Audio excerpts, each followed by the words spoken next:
Okay, we are official. Hi, this is Heather Riggs from the New England Museum Association. I want to welcome you today on this bright and early Monday morning to talk about evaluation with our exhibits and education PAG. They've actually been talking about wanting to do this pre-COVID, so I'm really happy that they were able to turn this into a webinar. I would like to start off with our land acknowledgement with Scarlett. Good morning, everyone. Scarlett from NEMA. My pronouns are she, her, and thank you all for joining us so early this morning. Virtual spaces cannot replace the lands that sustain and empower us. I'm here in Worcester, Massachusetts, homelands of the Nipmuc Nation people and their allied tribes, past and present. The Nipmuc Nation Tribal Council is located at 25 Main Street in South Grafton, and the Hassanamisco Indian Museum is at 80 Brigham Hill Road in Grafton. NEMA recognizes that our organization and those of our members were founded within a colonizing society, which continues the exclusions and erasures of many Indigenous peoples throughout New England and beyond. You can use the Indigenous Peoples Land Map to locate the lands where your museum is located and where you're zooming in from today. I just dropped it in the chat. Thank you so much for joining us this morning, and I'll hand it back over to Heather. Thank you for that, Scarlett. So speaking of the chat, if you want to put where you're calling in from, that would be great. So we will have some breakout sessions, so you'll actually be able to talk to each other at that point too, but it's always good to see who's on these workshops, just so you guys can talk about it later. As I mentioned earlier, today's session is being recorded, and I will be sending a link after the session to the recording, just in case you need to pop out a little bit early or want to refresh on something that we talked about earlier. All of NEMA's sessions, if you do miss something, check our website. We actually have a link to our YouTube page that has a bunch of recordings. If you ever feel like spending an afternoon on our page, we have a ton of stuff to watch. So I'm actually going to turn it over to Amanda. She is our Education PAG Chair to introduce our speakers today. Thank you so much, Heather. Good morning, everybody. Thank you all so much for logging in on this Monday morning to join us for Little E Evaluation, DIY Methods for Busy Museum Professionals. My name is Amanda Goodhart Parks. I am the Director of Education at the New England Air Museum in Windsor Locks, Connecticut. I am also the NEMA Education PAG Co-Chair, and my duties today are to welcome you. Thank you all for coming, and to introduce these two magnificent women, these fabulous facilitators who have put together truly a great workshop for you all today that is going to be relevant to our work as museum educators and exhibit professionals. That is also going to be practical. You're going to get lots of great takeaways from this, and it's also going to be enjoyable. So you're in for a real treat this morning. A couple of months ago, I had to step back from my PAG responsibilities due to some personal issues, and Betsy and Erin took up the wings and have put together this amazing workshop for you. So I'm very glad to be getting to introduce them to you and let them be the stars of the show today. So I'm going to start off with Betsy. Betsy Loring has over 20 years experience developing indoor, outdoor, and traveling exhibitions for multidisciplinary museums.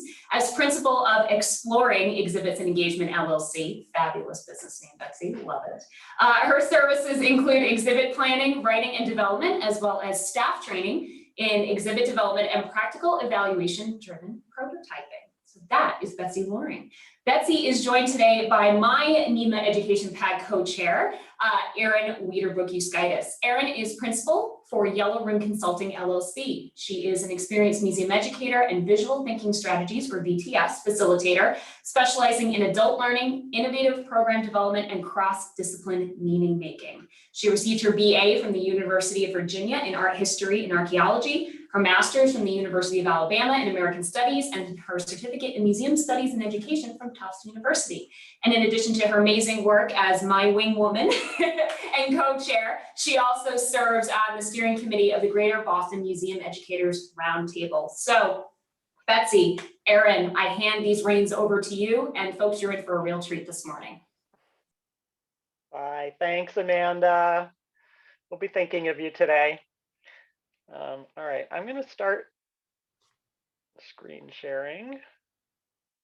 Let's see, share screen, here we go.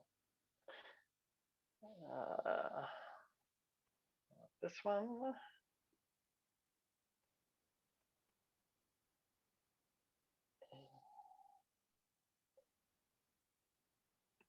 From the start.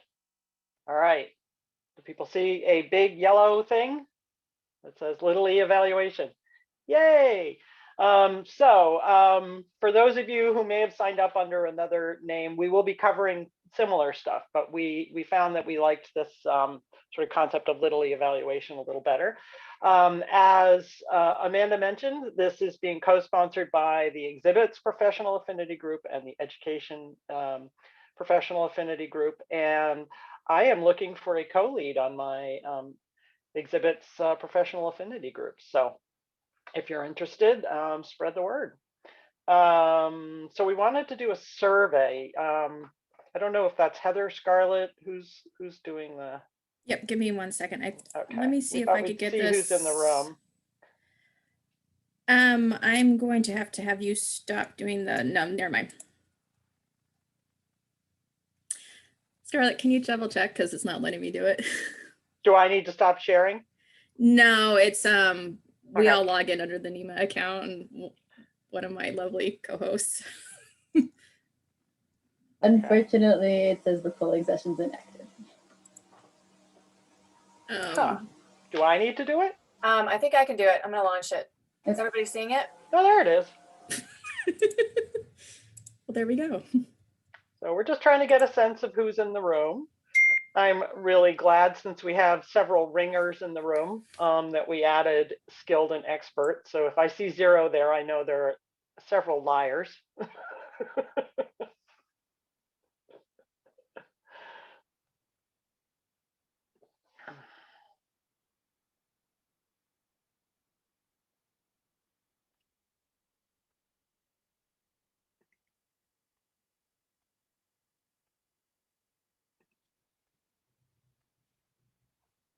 What's the numbering feature on our slides, Erin? It's like we have a lot of numbered lists that are 1, 1, 1. What happened? So Erin, you're completely in charge of the poll because I have no control over it anymore. So Okay, so I'm gonna close it in about 10 seconds. So if you haven't completed the poll, please do so now. Skilled experts.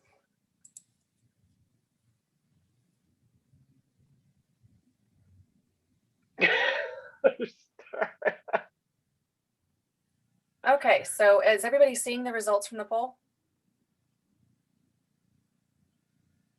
Is everybody else seeing it? No. No. you might just need to verbally give Now it. we see it. Okay, great. So it's looking like the majority, by a slim margin, are education and programs professionals, followed by people who do education exhibits and much more. And we see you. A large majority have really self-assessed themselves at early intermediate level. And we have quite a bit of complete beginners. And the smallest group here is advanced intermediate. And we're delighted to have all of you, and hopefully we'll be able to learn from each other in very different ways. I'm going to stop the sharing and turn it back over to Betsy. Can I close that? All right.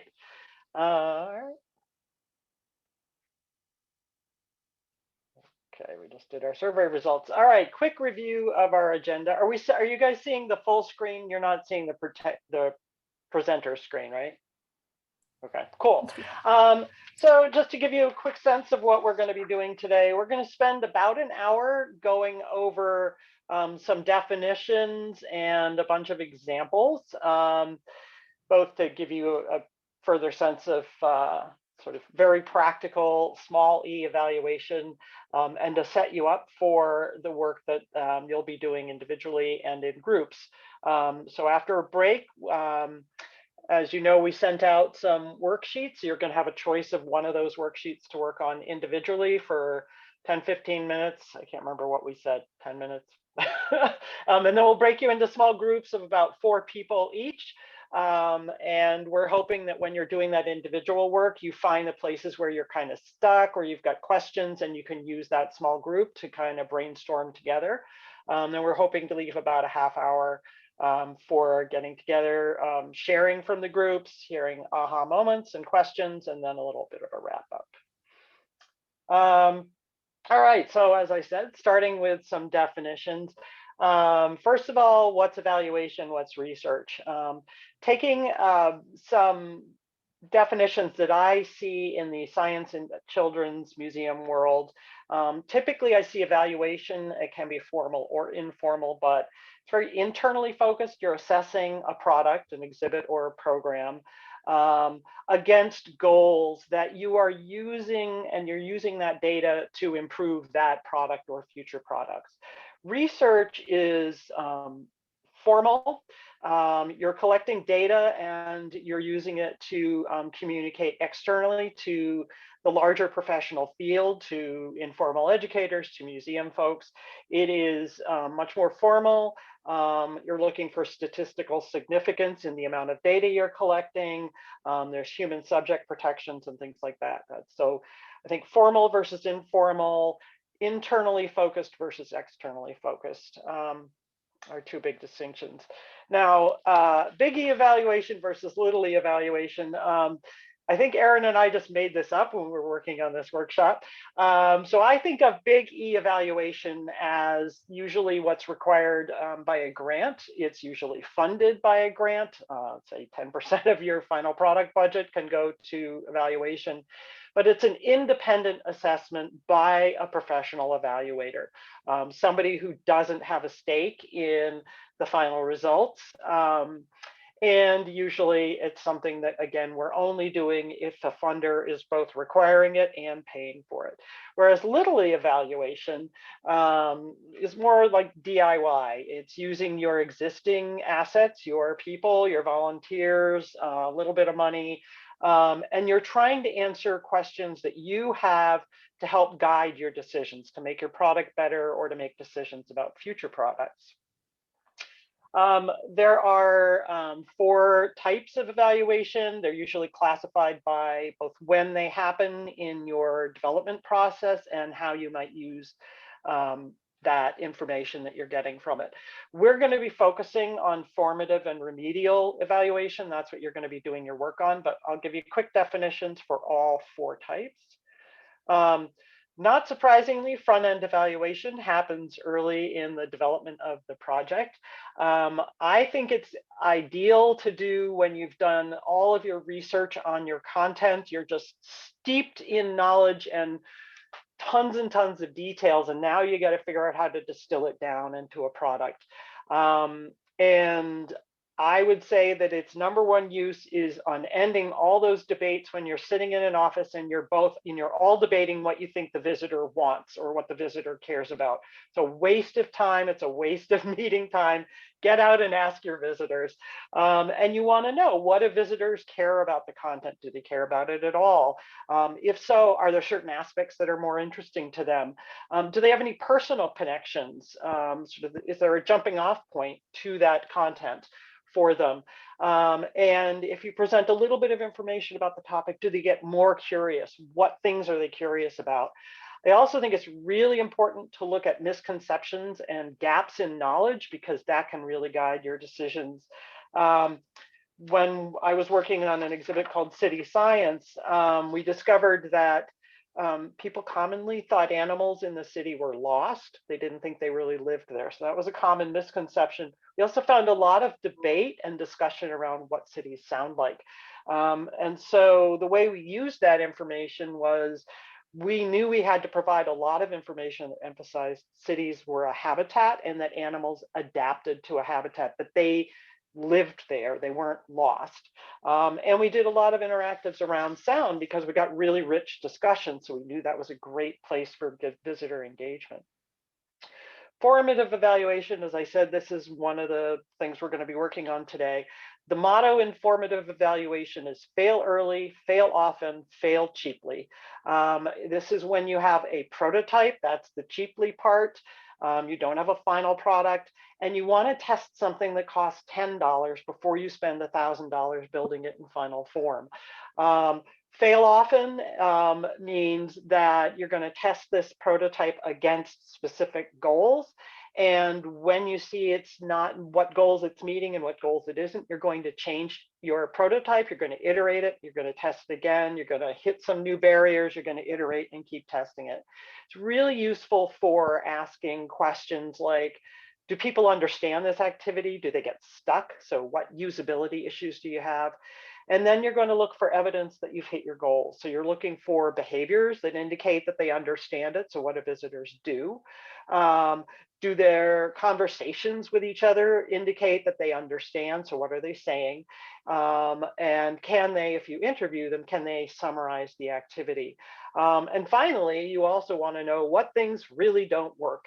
I always suggest prototyping more ideas than you have budget or floor space, because you need to give yourself permission to drop the ones that don't work. You got to drop the dogs. If you know you need 12 final interactives, you can't just test 12 because you won't get rid of the ones that you should get rid of. Remedial evaluation, you're asking the same kinds of questions, but you already have a finished product, which for exhibits is a problem because you've already spent a big amount of money and you can't do a lot of tweaking. For programs, you're often asked to do a program before you've been able to fully test it. And Erin's going to talk about that today. And there's a lot more chance to do that changing and tweaking and iterating with a program than there is with exhibits. So you're asking the same kind of questions we just discussed. But for exhibits, if you have a lot of wear and tear, if a lot of people are complaining about an interactive being broken when it isn't, remedial evaluation can kind of help you understand if you can change your signs or change the colors on things and tweak it a little bit. And finally, summative evaluation. I put this in the big E evaluation bucket, usually because by the time you get to the end of the product, there's no money left. You've got your exhibit up, you've got your program up, and now you're doing the next thing. So summative evaluation is when you have your final entire product and it's being assessed. It's usually being done because there's money in the budget for that, which usually means you have a grant that's requiring that summative evaluation. All right, so some examples. You'll notice that I'm presenting formative evaluation examples and Erin is offering some remedial evaluation, which is kind of classic between exhibits and programs. So this is a lovely example of failing early and failing often. We were partnering with a fungus researcher and we needed to get people to understand what fungus was. In that middle picture, you'll see that white filmy filamentous stuff. That's what fungus is. Mushrooms are the fruiting body of the fungus. They only appear periodically, just like an apple on an apple tree.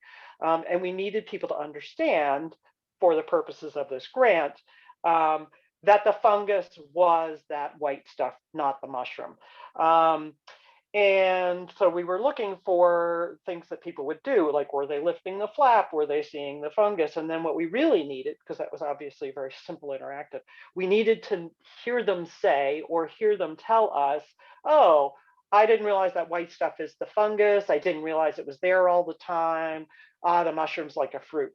And as you can see on the left, we used we made paper mushrooms out of file folders. We tried making them out of wood. We tried dozens of changes to the graphics.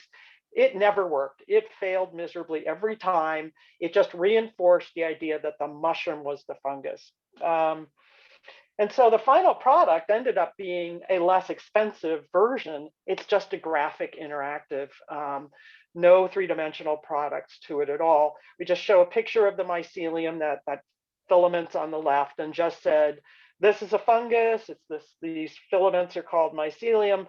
Pull up to see what grows from this fungus. And that's when the mushroom would appear.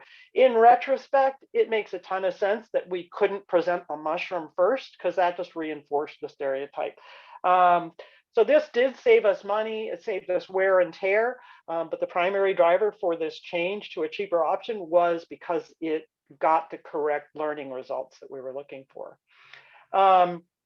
Fixing cheaply is a good one. In this case, we were focusing on extreme weather at Mount Washington, and we really needed people to understand that wind and air flow like water. They flow in currents and eddies and things like that. That was really critical to understanding some of the other interactives. So we wanted people to notice the ripples in that fabric. We wanted them to talk about flowing and rivers and things. And when we were early on, we gave people some stuff to play with. We gave them pinwheels, and we discovered, much as kids loved the pinwheels, the pinwheels encouraged a real competitive behavior. Kids were fighting to get their pinwheel closer to the fan, paying no attention whatsoever to the fabric. So we ended up switching to things like paper plates and toilet paper tubes, which don't have a suggested activity associated with them. And that stopped people enough to read some directions, and we encouraged them then to put the paper plate to the paper tubes on the fabric. And that got people focusing back on the fabric. So it's really thinking about what changes can you try to see if you can get people to read directions if you need directions, or to intuitively do what you need them to do. Another thing that I will warn you about is that just because people are having fun and your engagement is really high doesn't mean you're necessarily hitting goals. As I mentioned in City Science, we found sound and noise pollution to be really rich areas for discussion. So we thought, well, we're going to ask people to create the soundscape of their neighborhood, to think about the human-made and naturally made sounds as data, as information. And on the left, this was a typical reaction of what we got. We said, create the soundscape of your neighborhood, and people put sounds into a little player and they could play it. Obviously, this family is having a blast. They were laughing their brains out. They were really high engagement. But the soundscape that this young man made was about 15 ice cream trucks and 10 ambulances and a bunch of fire trucks. That is not the sound of his neighborhood. So we had really high engagement, but they weren't learning and discussing what we wanted them to do. Rather than iterate by running off and going to our programmer to change that function, we first took a piece of paper, we taped it to the top of the screen, and we said, do you live, as you can see in that screen on the right side, we ended up saying, you know, what kind of neighborhood do you live in? The city, the suburbs, or the country? And that got people just literally discussing what that was. Kids didn't know those words. And as soon as we set that mindset, we would then, obviously, before we had the final version, we would just flip that piece of paper over, like that screen went away. And now people made the sounds of their neighborhood, and they really discussed, what do we hear, what's close, what's far away. But that was a really cheap iteration to try and get people focused. And I think, oh no, I've got one more. You can test graphics. In fact, I suggest testing graphics and text. You can change one or two words and totally change how much people understand. This was a tree of life, also with that fungus grant, about 9-foot long graphic, so it was going to be expensive. There is a ton of NSF research into how to teach the tree of life.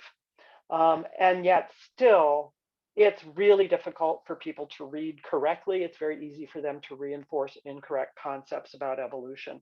So we tested this, obviously very cheaply. We were just cutting out pictures of animals we found online. Those orange and blue colored lines are just the sticky part of Post-it notes with magic marker. And what we ended up with was we ended up having to put 3 stages of interactive graphics before people got to that tree of life. We had to really, really, really break the experience down. But it took dozens of iterations of the paper before we invested in this. And now we've got something that we know people are actually reading. Now the amount of money we spent feels much more worth it. So now, all right, now how do I hand this off to you there, Erin? Ah, there we go. Okay. I've handed this off to Erin, I hope. Okay, can everybody see my mouse moving? Can just nod your head. Yep. Okay. Yep. Great, thanks. Okay, thanks, Betsy. So I'm going to give an in-depth example of remedial evaluation. I don't have as many amazing pictures as Betsy, and I'm going to be focusing on the education side. This was a really interesting program that provides a wonderful example, because it's not easily categorized. So quickly, this scenario is that a few years ago, I had 10 weeks to completely flip a space that had been long established and a very important part of the site experience, and it abruptly ended. So 10 weeks to take an empty box of a space and turn it into something else, while we were also approaching a transition to paid admission. So there was a lot happening on the site. And we also had a bare bones team. Of course, this is a story that you all are familiar with, I'm sure. So what we decided to do in relation to all of the other interpretive goals on the site was to create a living history program that complemented another program that was located right nearby with 4 programming elements. So there would be first person interpretation, just what you're seeing here, participatory activities, which I'll show in another slide, a physical memento or takeaway. We actually created a bookmark that everybody got to take home, and then themed retail offerings. So this was a dual education and retail space, which made it even more complicated. So after writing the living history program, learning outcomes, and the initial interpreter script, staging the new space, as you're seeing all of this, developing the activities, ordering the costuming, we ran out of time to test anything before the site reopened. And as most of you are familiar, this wasn't the only thing we were working on at the time. So as much as we would have liked to have done a little bit more testing prior to the launch and moving to paid admission, we couldn't, we just ran out of time. So that meant that when we opened and launched, it was really a soft launch. And that first month was constant trial and error. And that's when we introduced evaluation. So what I'm talking about here, initially, our most important reason for doing remedial evaluation was to find out if the visitors understood the space, because any of them who had been to our site before were going to be dealing with what is this and what happened to the thing that used to be here. And for those who were new, we just wanted to figure out if it made sense to them, if they understood its purpose. And we also wanted to watch how they were moving through the space and how comfortable they felt with the presence of the interpreter, because it was a very small space. If you look over here, you can actually see people in the mirror. This was one large room of a historic home. And then of course, we also wanted to determine if they were learning what we hoped they would learn. And then the data would inform how we altered anything in the program. So let's see.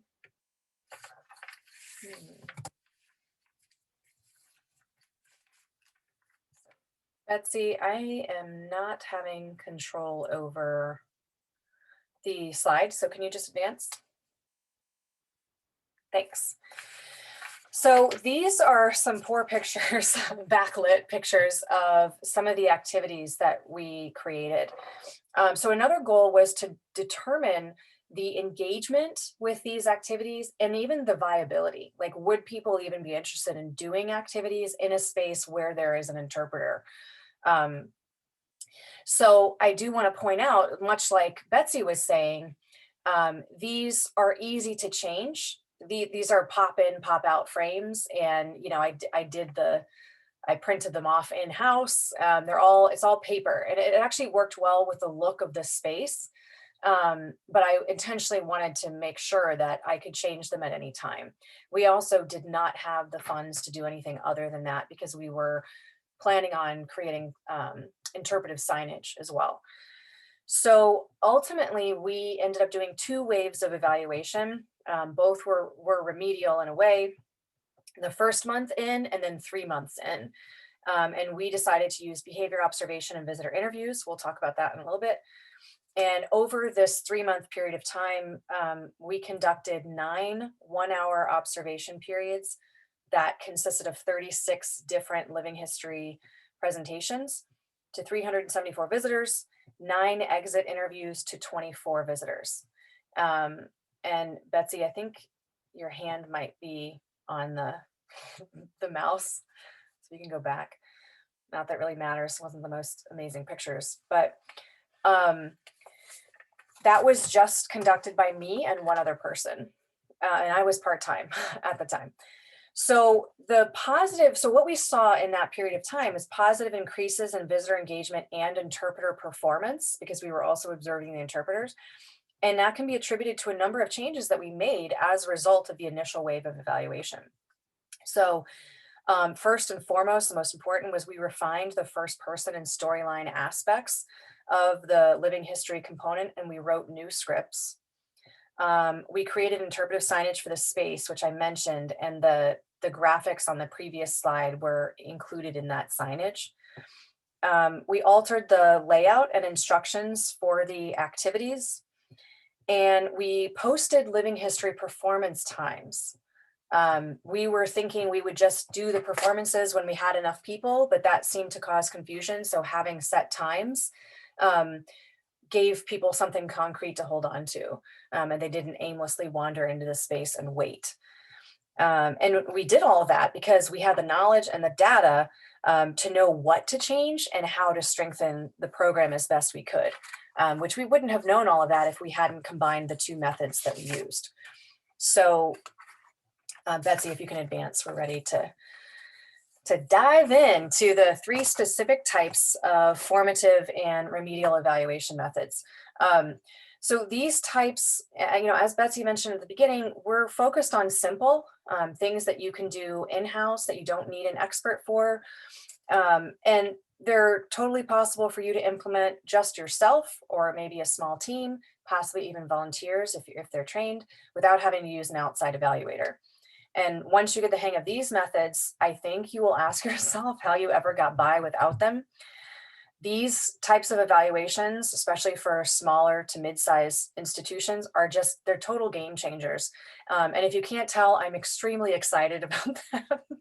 And I'm just happy to be sharing them with you, because it was like a veil had been lifted for me when I first started doing these as an educator. Next slide.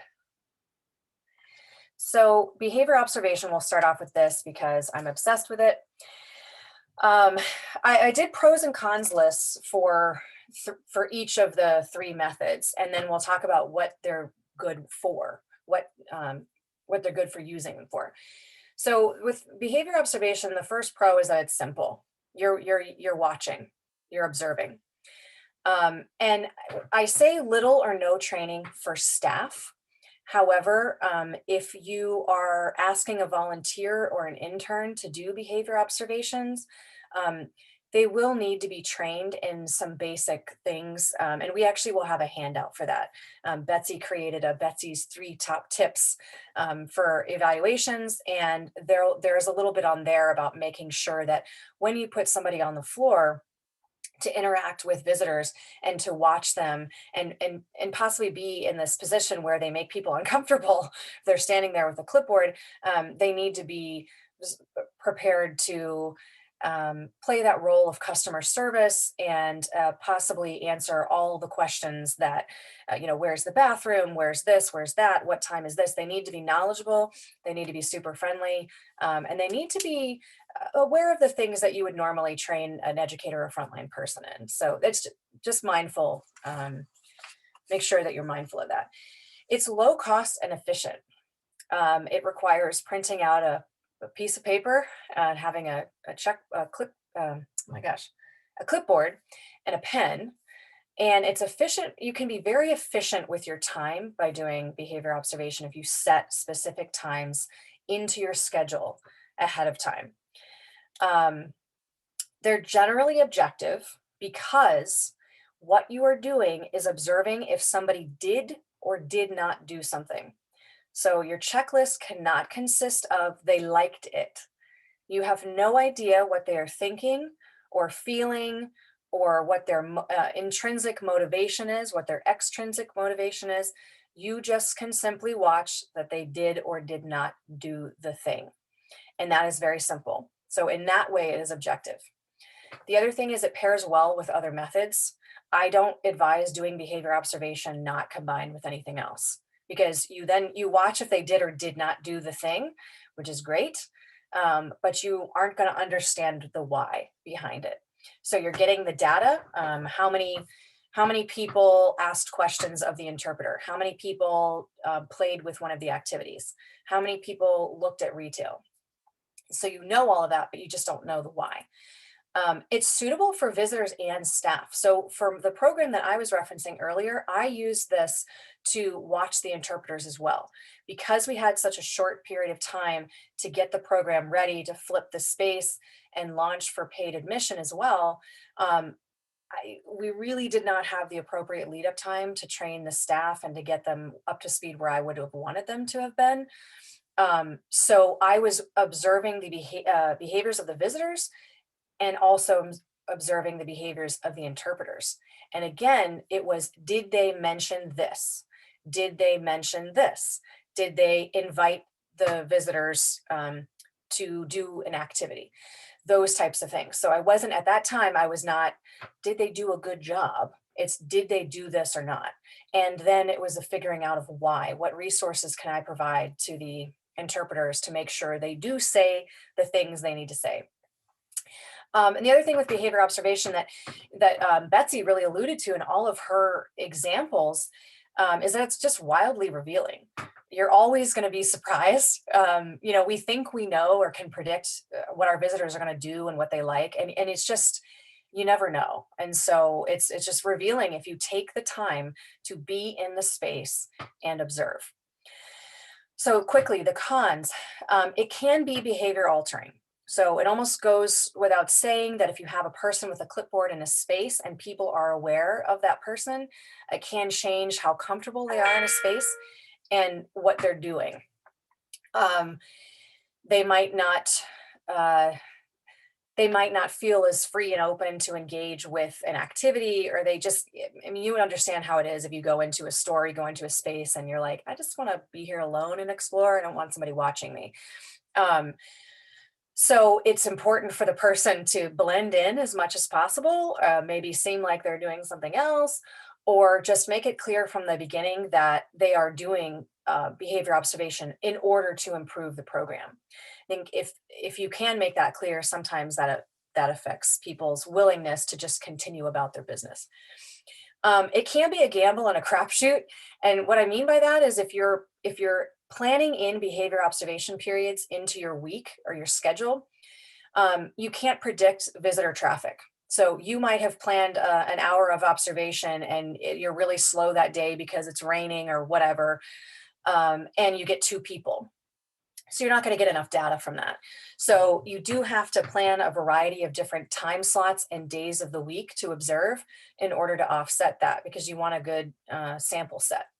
So in that way, you can't predict. I mean, you might know we're busier this time of day, but even then, I thought I knew when we were busy and when I would get guaranteed traffic, and I was surprised. There is a bit of guesswork involved afterwards in terms of trying to ascertain what the behavior means. Even when you combine it with another method like visitor interviews or exit surveys, you're not polling everybody. You're not interviewing every visitor. So some of the behavior, you are trying to deduce what it means from that. And then there is this, so I'm sort of contradicting myself here, but there is the potential for it being a time-consuming activity if you're not getting good sample sets. So on the one hand, it can be incredibly efficient. You just have to watch your, make sure you're keeping track of your time and not let it take over in a way. Okay, next slide.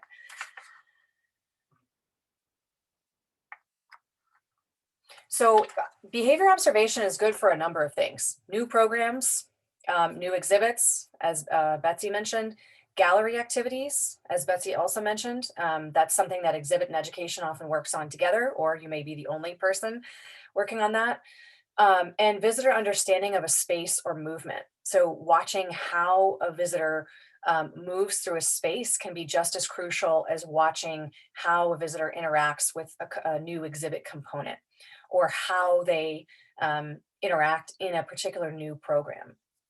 So it's generally most useful, obviously, for formative or remedial. You really wouldn't, I mean, you can do behavior observation at the very end of a program, but that would be summative And obviously for this workshop, we're talking mostly about formative and remedial because we want to help you improve your programs and exhibits. Next slide. So visitor interviews are also another super simple method. They're simple and straightforward in the sense that you have a piece of paper, you have a list of questions, and you're talking to the visitors. It's also low cost and efficient because it just is a matter of your time. So if you can plan these periods into your schedule. They can be incredibly versatile in the sense you can interview one person, you can interview a group, you can interview a family together, you can interview a couple, you can interview two groups that happen to interact together during this observation period.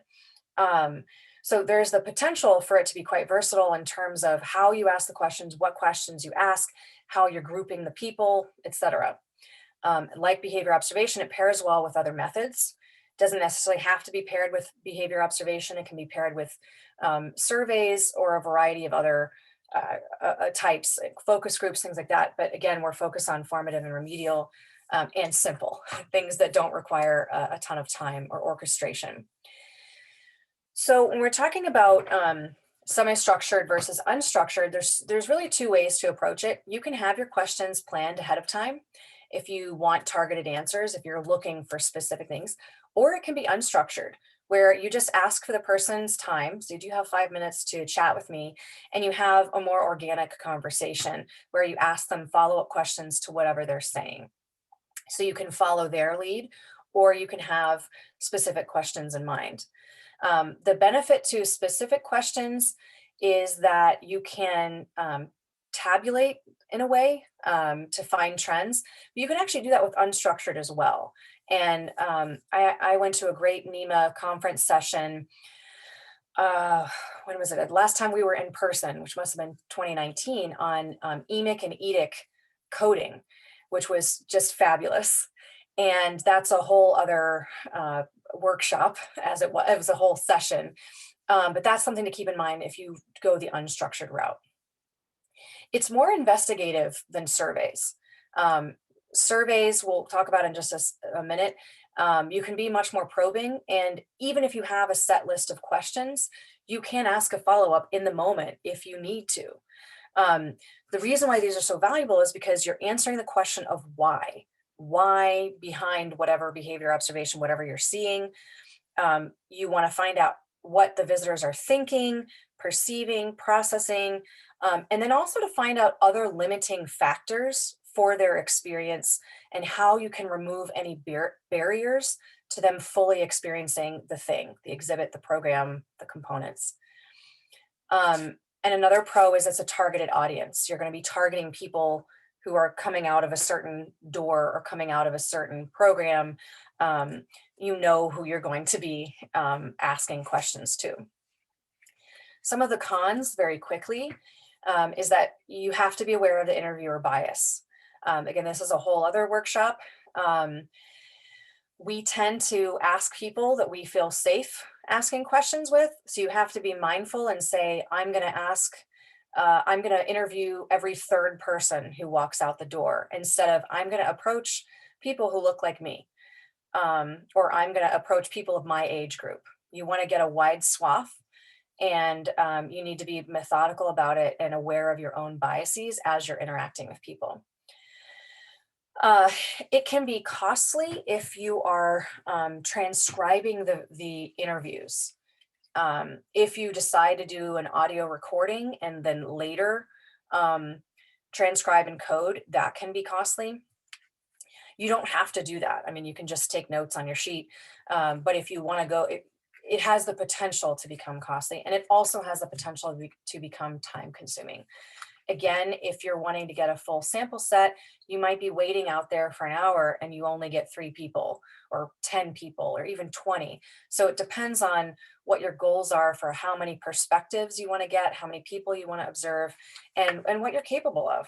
Like, as I said, I was part-time, and I couldn't let it take over my days in the office.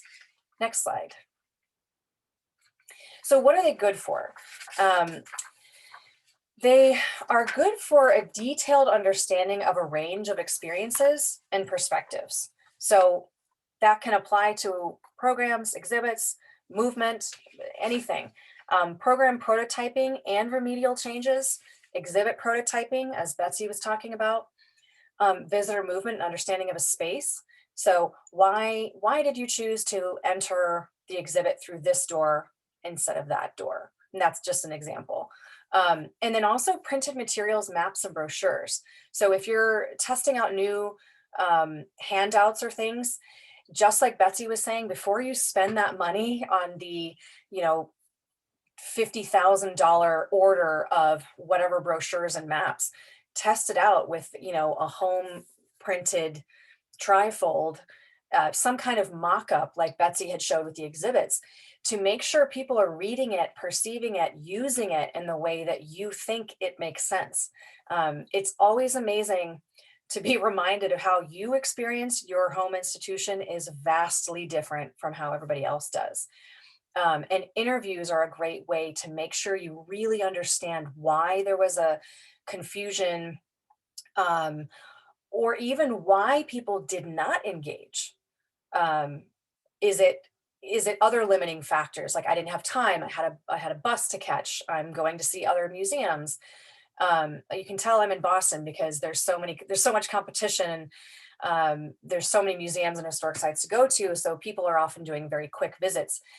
And then thinking about how you can remove those barriers. Obviously, you can't give people more time, but if there was confusion or if they didn't understand how to do something, you can remove that barrier. You can make it easier for them. Next slide. Exit surveys. Simple and straightforward, yet again, low cost and efficient. Yet again, not surprising. So these are things you can create in-house, print in-house, distribute on your time, before or after a program or whatever. You can get a very large sample size from exit surveys. When I would use them, I would print a predetermined amount. And then once I distributed all the surveys, that would be my sample size would be 50 or 25, depending on how much time and what it was we're doing the surveys about. And the large sample sizes can be very helpful. It pairs well with other methods, does not have to be. I'm wondering if surveys are the method that most of you are familiar with or have done. I feel like surveys are like the first foray into evaluation that a lot of museum educators do. But it's great to pair it with something else, again, so you're getting the full picture of what's happening. Another benefit is that because they're anonymous, or even if you're handing a piece of paper to somebody and you see them, they can hand it back in a box. They can just, put it in a box. They can hand it to another staff member. Their name is not on it. They're probably never going to see you again. So people tend to be much more honest when they're not talking to a person directly, and when they don't feel like they're going to not necessarily hurt somebody's feelings, or insult the institution if they say this thing sucked, or like this was not interesting at all. They can say that in writing, but they may not feel comfortable or free enough to say that in person. So because of that anonymity, you're more likely to get honest answers. You can do paper or online. So paper is if you want to catch them right in the moment. Online can be sent after a program. You should all be familiar with NEMA's online evaluations at this point. So it's great to have the versatility. And then also a randomized audience. You don't have to worry about interviewer bias if you're distributing surveys to everybody, or if they're available to pick up as people leave, or if they're placed in the seats as people come to programs or performances. And that can be really beneficial as well. So the cons are the questions are often leading, and there's a whole approach to how you create questions for surveys. And you just need to be mindful of that. And I hate to say you should test out a survey before you distribute the survey, but do make sure that you get multiple eyes on the sheet to make sure that the questions are clear, not just to you, the creator, but also to other people. They can be shallow in the sense that they're very surface responses. Very rarely are you going to get somebody to write a full paragraph or something detailed because they just don't have the time. So you get great answers and you get all the things I said in the pros column, but it can be quite shallow. The paper tallying can be time consuming. I have done lots of surveys. I did them for, I can't even, oh my God, I can't even tabulate how many programs I did surveys for.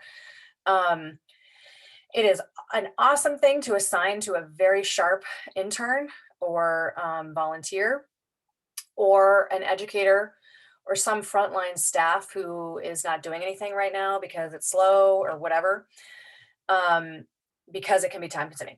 That is the one huge benefit to doing it online or using Google Forms, but don't let that push you away from doing paper surveys. You have to just weigh the pros and cons for yourself. You get short cryptic responses. I'm sure many of you have seen those surveys that you're like, what does this even mean? Or I literally cannot read what this person wrote. I had so many surveys where I would take it to multiple people and be like, what is this? I can't tell what this says. Or people will say something, they'll write a little note that makes sense to them, but it may not make sense to you. So you're still making deductions off of whatever it is you're reading. And then I do say should be tested prior to use. So I'm not saying you need to evaluate the surveys with visitors before you distribute the surveys, but do make sure that the questions make sense to a number of people, and make sure they're viable. And as Betsy was saying, don't be afraid to change. I changed my surveys over the course of 7 years at one institution. I changed them so many times, and that's the beauty of it. You have the document, you can change the questions, you can update them as you're getting responses. You may learn that just from the responses. Okay, I'm not being quite clear with this question. How can I make it better? And again, a great thing with this is the large pool of responses. Next slide. What are they good for? Programs of any kind, programs galore, lectures, workshops, school programs. You can survey teachers, you can survey the general visitor, you can survey parents. You can use them for anything. You can use them for exhibits as a true exit survey. You can also use surveys for the navigational or interpretive printed materials. So that's a little bit more, you need to ask people, like, can you test this out and then take this survey? And another great thing with surveys and what they can be used for is learning outcomes. You want to gauge if you met your goals, if they are learning or processing what you hope they are in the space.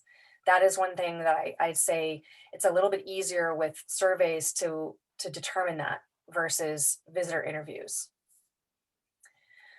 Okay, I think now I'm turning it back over to Betsy. Yep. Can you hear me? Yes. Okay, cool. Yeah, it still tells me I'm waiting for you to grab the screen or whatever. Anyway, so we're going to do some tips for a successful evaluation, and then we will talk a little bit about ways that you can present your data and ways you can use your data before we take a break, just so you know how much longer you got to hold on. And this is one of our numbered lists where somehow PowerPoint decided everything is one. So, that was 1, 2, 3 when we created it. But anyway, obviously you need to stay visitor centric.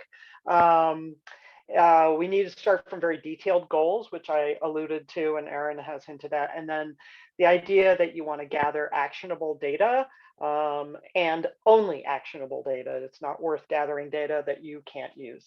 My cats are determined to make this difficult. I apologize. So staying visitor centric, as Erin mentioned, there are some mistakes that all of us would make, and there are probably even more mistakes that somebody who's not experienced with being out on the floor could make. And we realized this could have been an entirely different workshop. So we pulled all those slides into my observation and interview tips.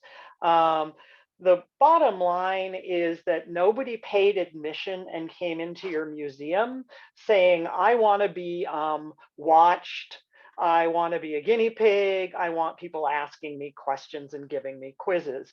And there are considerations that really can make this go much better, both for you and obviously for the visitor. If you, there's some tips that we take from human subject protection that come out of research, but also just thinking about visitor experience and social sort of lived experiences of our visitors. So at the end of this workshop, you're going to have some, you're going to have instruments to start evaluation. I would say that you absolutely should read these tips before you try anything on the floor and really think about how you're going to be training your staff or your volunteers if they're doing this. So starting from detailed goals, I will talk about now.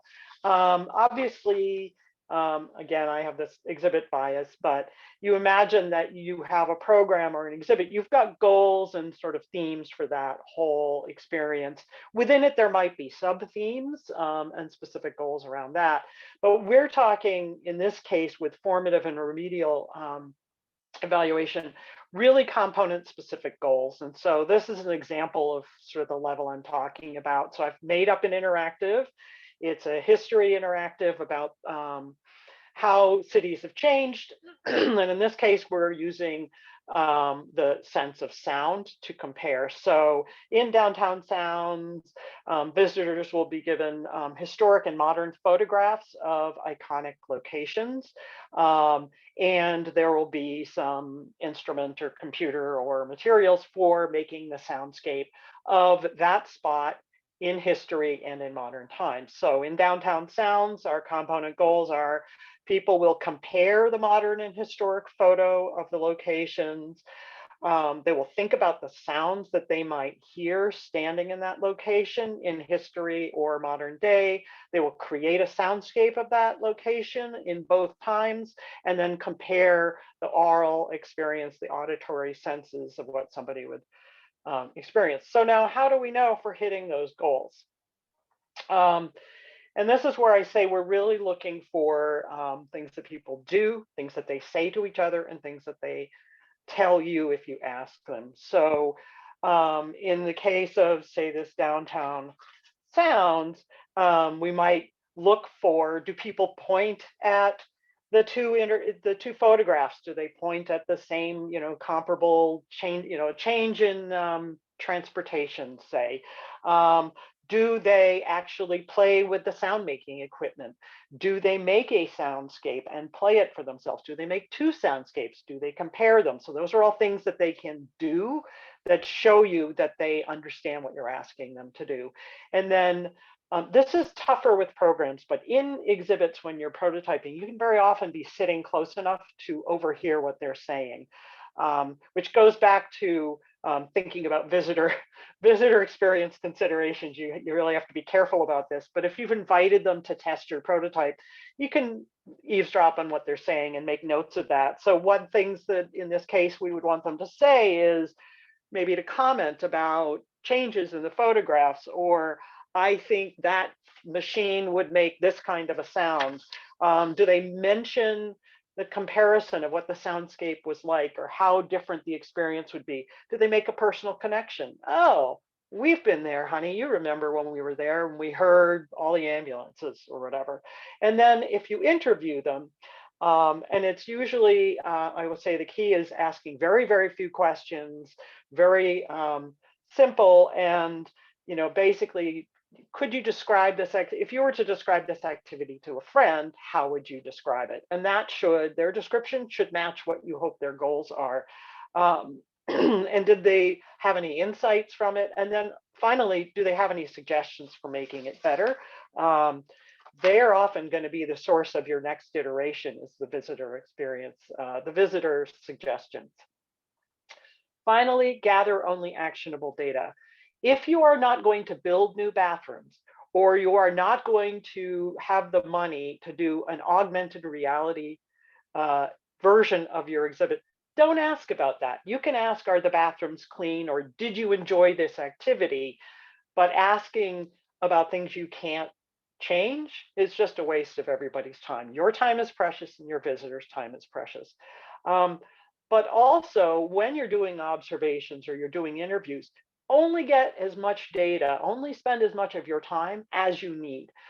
This is my favorite epic fail story, and I apologize. I know there are people listening who have heard this story, but we had a meadow. It was ticking off our neighbors because even though it was a native plant meadow, people thought we didn't know how to mow our lawn. So we thought we'll have a sensory exploration of the meadow. And so for the sense of smell, I spent about an hour creating a sign with pictures and said, smell a flower. And the idea was that people would recognize that there were sweet and spicy and even foul scents designed to attract different pollinators. I got it all set up. I had my clipboard, and the first 4 or 5 visitors came up, read the sign, and then smelled the flower pictured on the sign and ignored the actual flowers hitting them in the butt. There was no reason for me to spend any more time watching 10 people do that or 20 people do that. It was an epic fail. It was us failing, not the visitor. They clearly didn't see the sign as inspiration. I didn't need to spend any more time. So spend only the time you need to get enough information to make a decision, make an iteration, move on to your next step. I'm going to hand this back to Erin. Erin,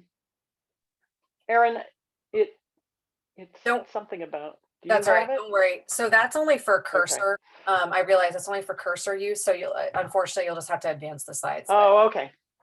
Okay.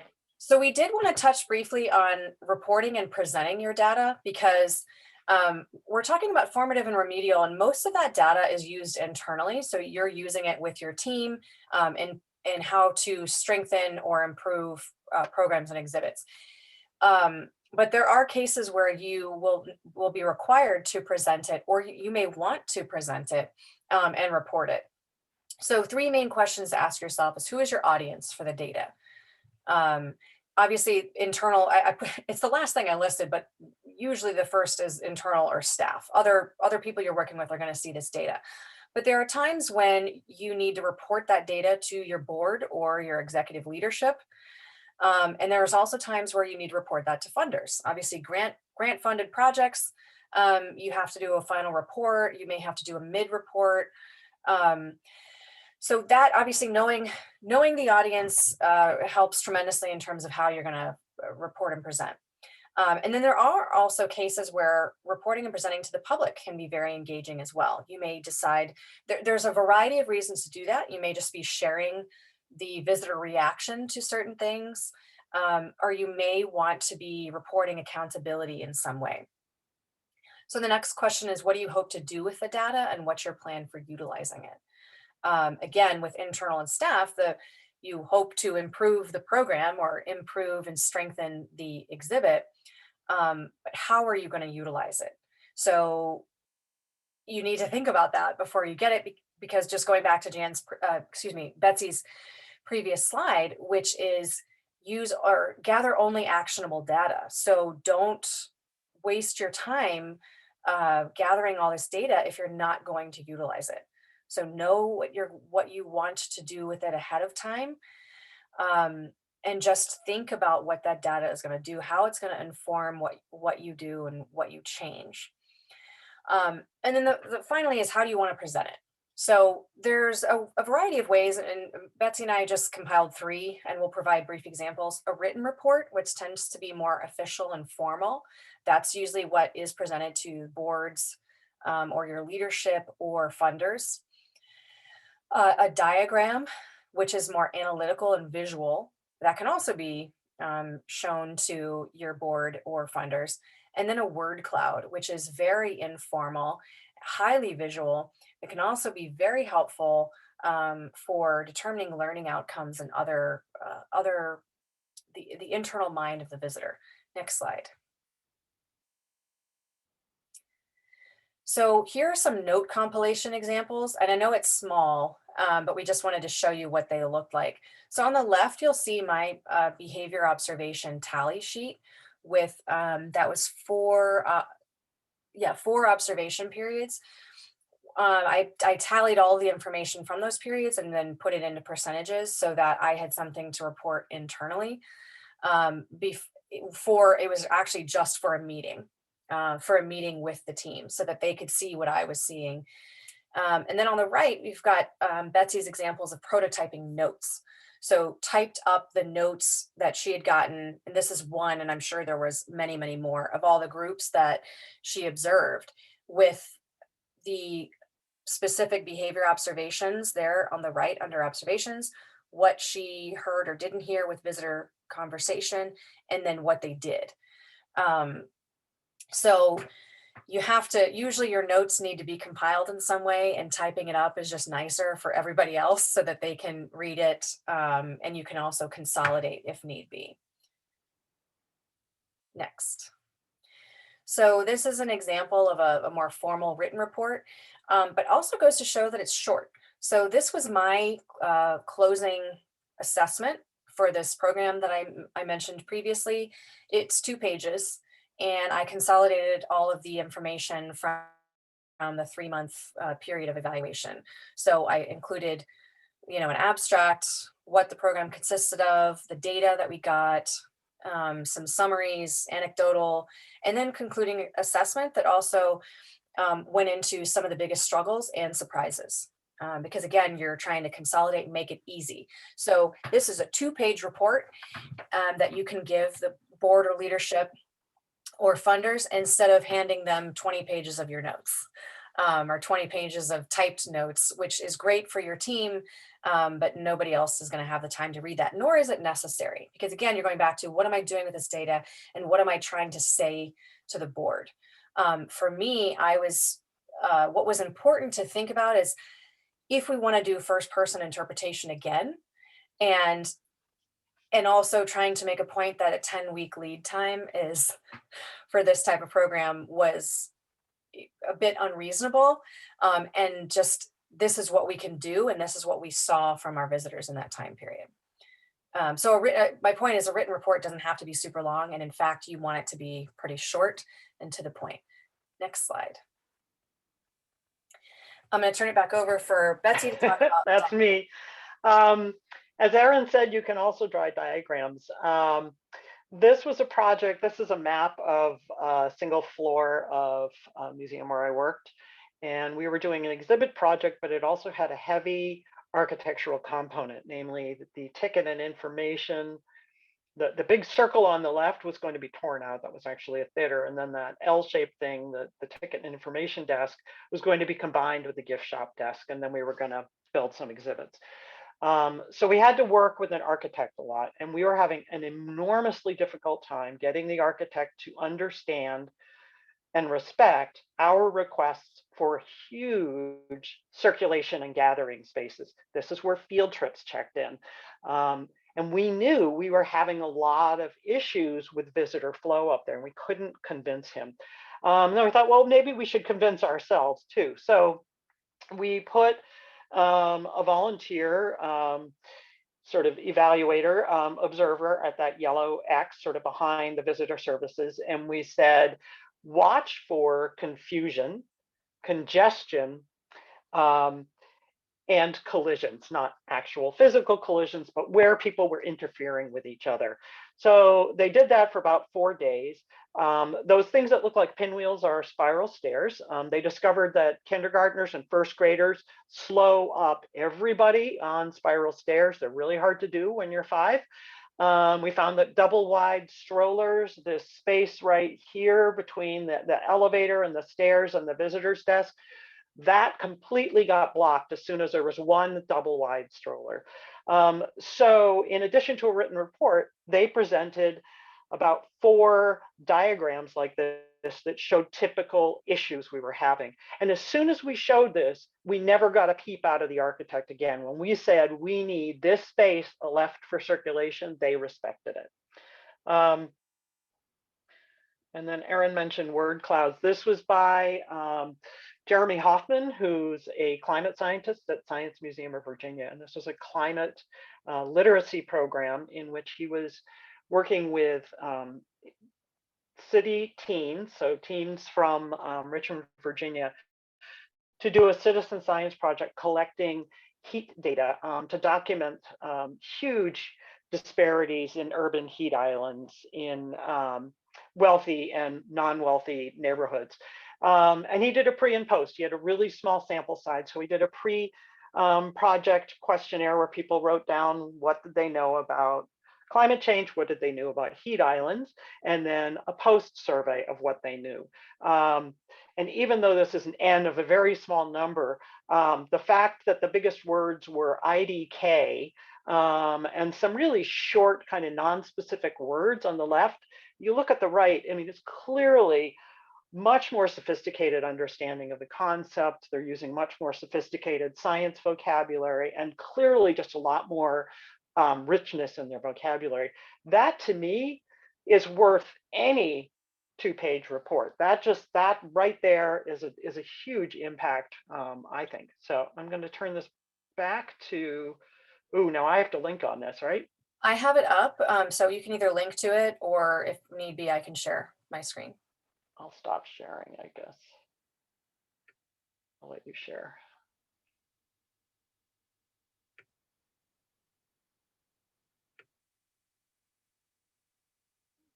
So I'm on the agenda. Hold on, where is it? Here it is. Can everybody see this? I can. Okay, so this is a blog, and it's just a blog post that we wrote up after an exhibit. So one of the things I wanted to say is that some of the components of the exhibit or gallery activities are often displayed during the exhibit, and that affects the way people experience and interpret the exhibit when they're seeing other responses. One of the things that we also did was share them on social media. And then we just did like a final tally, but we wanted to share with the public how our visitors interacted with the space and what they were getting out of it. So one of the things we did was just photograph a couple of examples. This activity was, we had cards on a table and people could write about a time when they exhibited bravery in the face of adversity or how they showed courage. We got such a variety of answers. We got 83 different cards that were on display. People could keep adding to the display throughout the exhibit. And then we just took some pictures of them. The variety was very sweet. You could see what kids were writing in and what adults were writing in. And then we also did some word clouds. So this took a little bit more time, but it ended up being really helpful. One for, again, ascertaining what people were getting out of the space and were we hitting our learning outcomes with the exhibit. So we actually input into an Excel spreadsheet all of the responses that we got on a butcher paper roll. So we had people like have a conversation and write comments and thoughts on a butcher paper roll. We tallied almost 450 responses and then categorized them into different themes and then created these word clouds. So when you're looking at acceptance and diversity, again, these are small, and I apologize. We're seeing all these different types of words, which is just heartwarming. Heartwarming to see. This with love and family. What are the most common responses? And then we would share one specific. Collaboration and working together. How do people process that? What do they think of? And compromise and cooperation.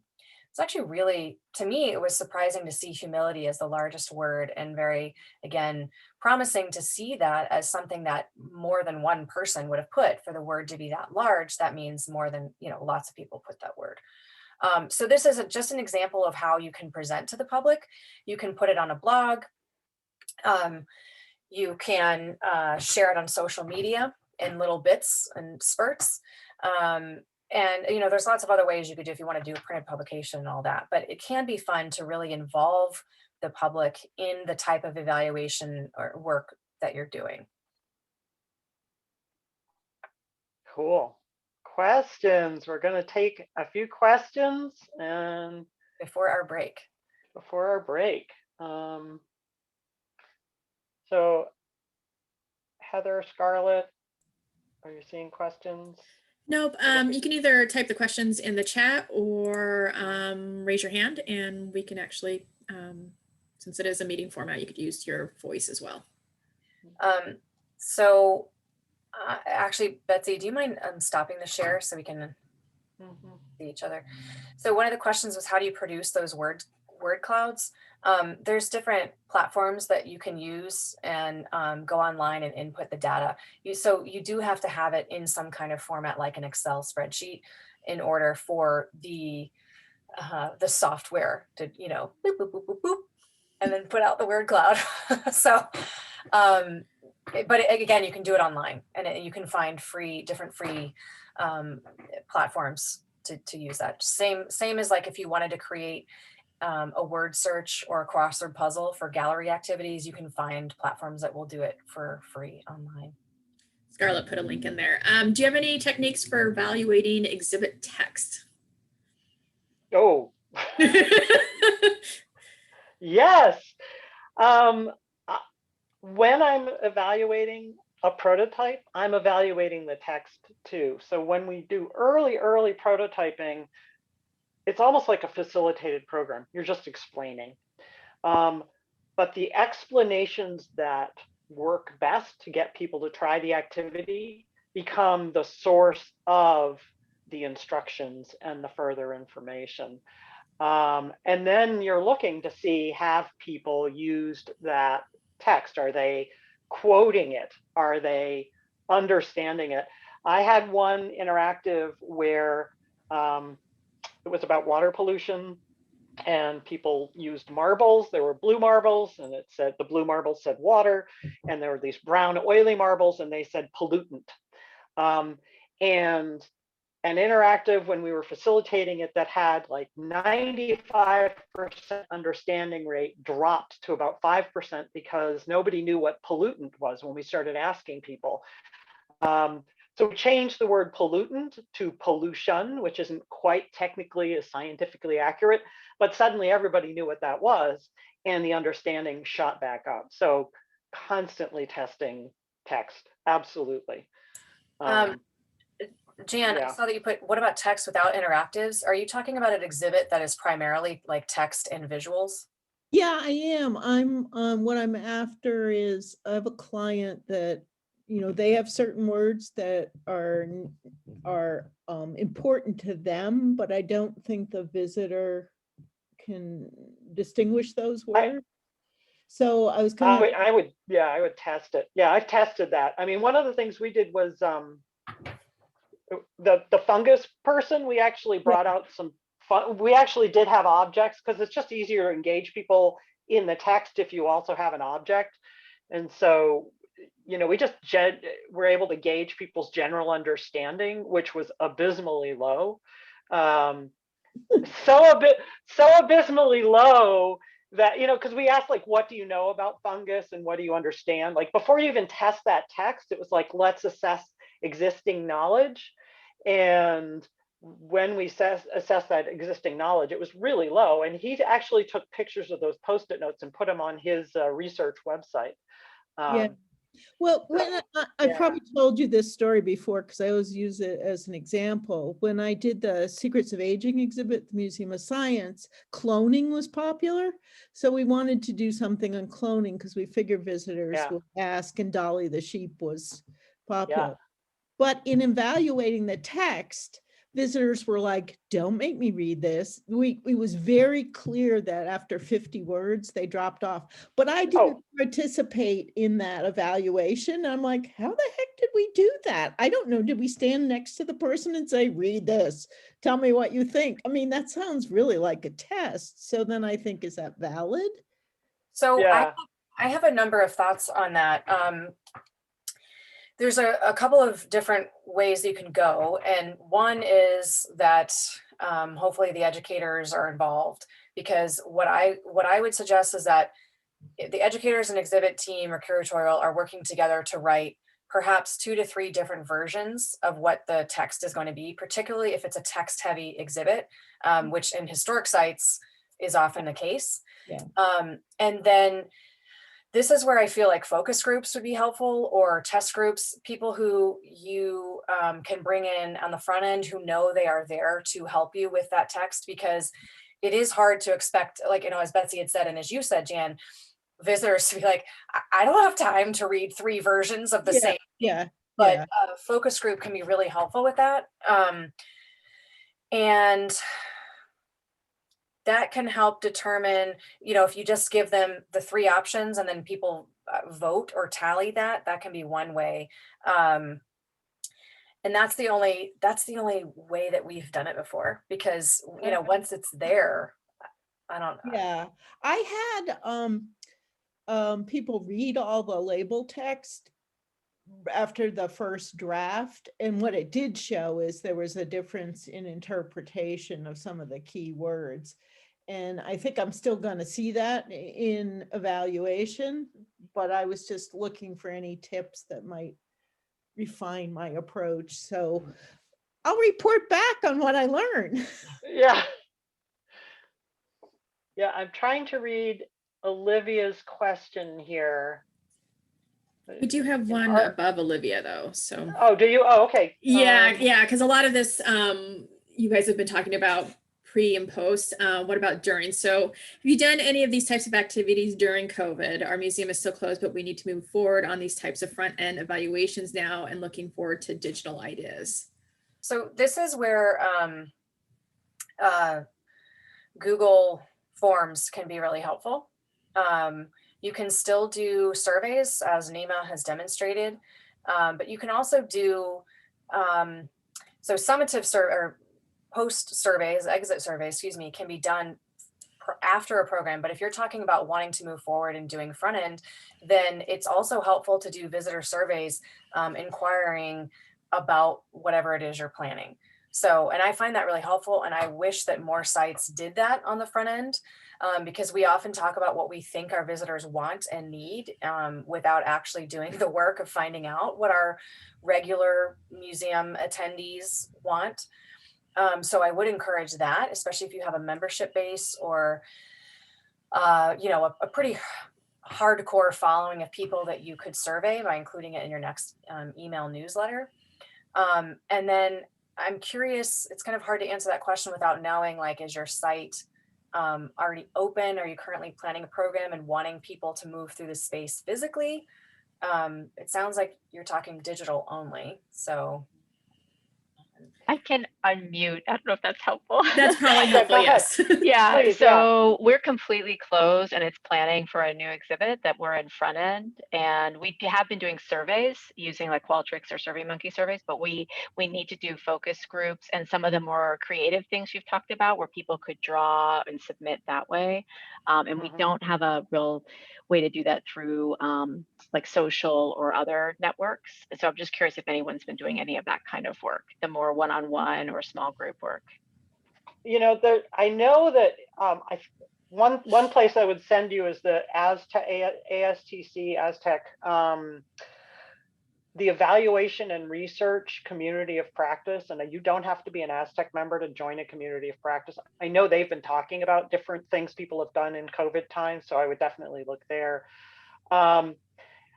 One thing I'm wondering, well, first of all, I think, yeah, you can do a sort of a virtual focus group, but if you're doing hands-on interactives, now that summer is coming with us, I mean, we often took prototypes out to different places. We knew we needed teens, we knew we needed a bunch of visitors at a time when we weren't busy. So we would often take prototypes out of the museum and test them. I don't know if that's an option for everybody, but if you're trying to test some actual physical activities, if you can find congregations of people at a farmer's market, a boys and girls club, a library, any kind of outdoor event to get some help, that can really be worth it. I think we certainly did that even in pre-COVID times, to get around that there are certain times a year when the museum is dead and we still needed data.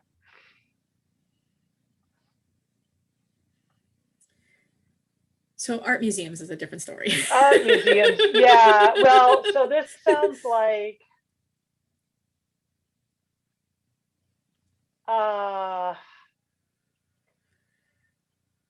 I'm sorry. That's just a sticky wicket all the way around. I'm sorry. Well, no, don't. Well, first of all, there is nothing saying an art museum can't have lots of interactivity and engagement. First of all, I point everybody to the Columbus Museum of Art in Columbus, Ohio, by the way. But one of the things it seems like you're getting at is this issue of curatorial versus other voices. And I think that gets to project management and getting people to agree what your learning goals are. What is the goal for the experience? All right. No curator in the world, I don't believe, says, I want to pontificate to the point that I numb the visitor. What they have is a deep enthusiasm for a subject, and they're hoping to share that enthusiasm. But if their impact is not that intent, so if you can focus on intent and say, okay, if people come into this room, we want them to walk away with any of these 4 takeaways. Mm-hmm. You can test against those takeaways, at least.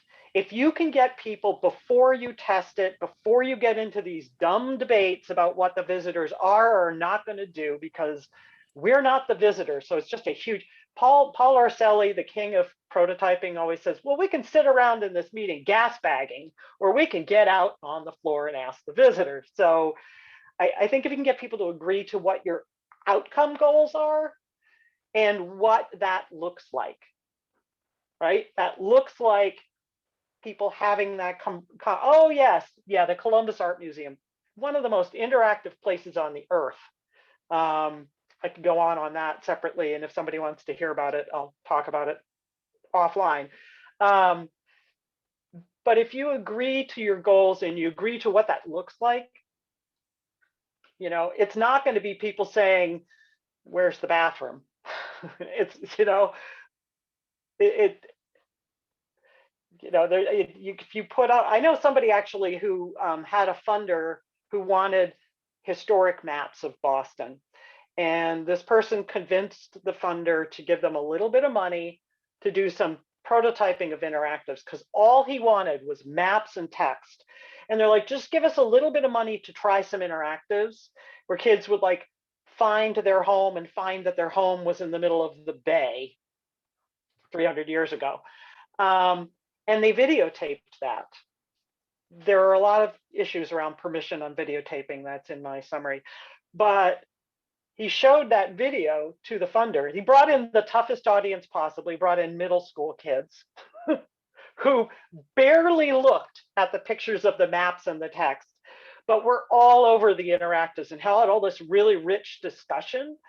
And so in that case, that video data, like, so that this gets at that, who are you trying to present your information to? But if you start with those goals and you agree to what that looks like and sounds like, it makes it harder to refute. And then, you know, it can remove it from everybody's sort of ego a little bit. And I guarantee that half the things you are assuming are as wrong as anybody else is assuming. Prototyping and or evaluation is embarrassing. It's humiliating. It's like, it's just humbling as all heck. It is people smelling pictures of a flower on a sign or scratching the picture of the flower on the sign, which they did. Olivia, what I would say that, you know, as an educator, there are times when you need the data as your armor, because they, you know, you aren't going to get people listening to you as an educator for a variety of reasons that I don't want to get defensive about as a trained educator, in terms of how the institution values the input from education varies widely. But when you have the data, if you can make suggestions with some data that you already have or have already gathered, that can be a place to start. So it's sort of like a chicken and the egg, because sometimes you might gather data that you then cannot act on. But if you have data from a previous exhibit or a previous program or whatever, and you can say, well, last time we did this and this is what happened and this is what the data that we got from it. Let's help that inform what we do moving forward. So I do think that in situations where you're finding any kind of resistance, which I found almost every step of the way with the program that I was talking about, having little bits of data to inform, to be like, this isn't, I'm not making it up. You know, I'm not just like, I want to spend more money and make this harder. I want to do my job, because ultimately everybody does want to make sure the visitor has a good experience. But I think there are times when just having some kind of sample set is your armor. Yeah, Olivia, I see the other thing is the concern about how crummy prototypes look. You know, Yeah. I come back to the economic argument. Like, why on earth do I want to spend $4,000 or $40,000 or $100,000 on something that doesn't work? Or worse, I know somebody who opened an entire children's museum and had to tear a gallery out within a month because they hadn't prototyped it. It's like, it's beyond expensive. And so if you say with your, usually we would put up a sign, okay, you will print a fancier sign. We did it by hand with highlighter that said exhibit testing station or program testing or help us improve. Or if you make that and you make it really clear that it's a prototyping thing and that you're surveying visitors, from the visitor perspective, what you're doing is presenting a program. As long as there's somebody there and it's kind of prototypey, it's viewed as a program. You know, it might be an exhibit, but they don't. It's not going to answer that whole argument, but if you put it in the context of this is how we're gathering data, you know, nobody worries about the, well, they probably do worry about the aesthetics of a survey, but still, I think if you put testing station or prototyping, it's tough, but anyway. Well, and it's something that people often do want to participate in, because it's empowering to feel like their opinion is going to shape the decisions that the museum makes. So I love Betsy's suggestion of having some kind of station where it's clear that it is a program / activity. And in that setting, it doesn't have to have the beautiful aesthetic that art museums normally have, and having it look like a work in progress is psychologically going to influence the responses that you get. So a thing to keep in mind is that people are more likely to be honest if the thing does not look finished. If somebody is walking into a finished exhibit space and you're like, so what do you think? They're going to be like, yeah, great, it's great, good job. Whereas if it looks in process and like you're going to take their word and do something with it, they're more likely to be honest and participate more fully. So having the unfinished look can actually be very beneficial for participation. I do want to be aware of the time. There was a question about creating the questions, writing tips for visitor questions, survey questions. Are there general do's and don'ts in how you phrase questions in exit surveys? There is, that's a whole other thing. I think what would be best is if we put that in we are going to be sending out a resource packet to everybody. So I'll try to find a link for that. And Amanda, some of that you'll learn as you go through. So as I mentioned with my exit surveys, I wrote them, rewrote them, reworded them many, many, many different times. But there are some general do's and don'ts. So I will put a link in the resource packet, because that's not, I don't want to skip over that type of question. And let's see. Anything else? When there is no time, how do you evaluate a 45-minute visit to a school classroom before you move to the next classroom? So Meredith, is this because you want to survey or interview or whatever the students or the teacher? So this is the only thing we actually get a grant to do. And they're saying, what's your evaluation? And I tell them it's the enthusiasm of the students and their willingness to participate. I'm interested, I guess, in the students' response as opposed to the teacher. I'm not going to do a pre-test and a post-test. So are you wanting to understand the student response to gauge whether or not you've met your learning outcomes? Well, the grant asks me what? How I evaluated it and what the response was. Oh, so in that case, if you're looking for grant responses for a school program, then I do think a teacher survey is warranted. So if you have, especially if you're seeing multiple classes, then a post-teacher survey can ask some of those questions. And that handles the evaluation component for something that's a little more, for a funder that's not as hard pressed on pre and post assessment. But I do think you could consider that, because if you've never done the pre and post assessment with the students, that can be something that the teacher does in partnership with you. May not be something you're able to do every time. I totally get it. But at the bare minimum, there should be a teacher exit survey, which you can even send to the teacher via Google form, and they're more likely to do it. Sending teachers printed out forms means they have to write on it and then mail it back to you. And they don't have time. So. Okay, a Google form? Just with multiple choice, you mean, or something, or without? Yeah, so when you're creating a survey like that, you'll use the same tips that we'll put in the resource packet that I was mentioned to Amanda. So there is a way to do it. There are recommendations for how you word the questions, etc. Okay, thank you. You're welcome. Thinking we should probably do our break at this point. We're just going to keep going on questions, I'm afraid. Great questions, everybody, though. Thank you. Yeah, thank you. Let's take a break, go get some coffee, use the restroom if you need to. Definitely come back with your notebook and a pen, because we're going to be doing a little bit of individual work that we're planning into your day. And then you'll do a little bit of work with a small group of 3 other people. So yeah, pull up those sheets that we sent, those worksheets. Pull those up. So 10 minutes maybe? Or 5. Yeah. 5? Okay, 5 minutes, everybody. There's no line for the restroom. 11:15. That's true. 11:15.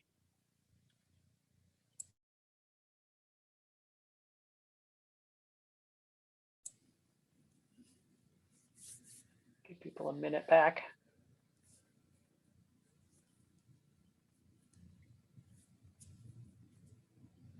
For those who are here, the other thing you would want is the homework that you did. You're going to be taking the next steps from the homework that you did.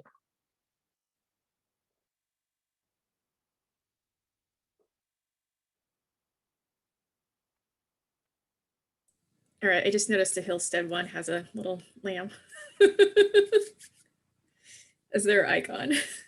Oh, really?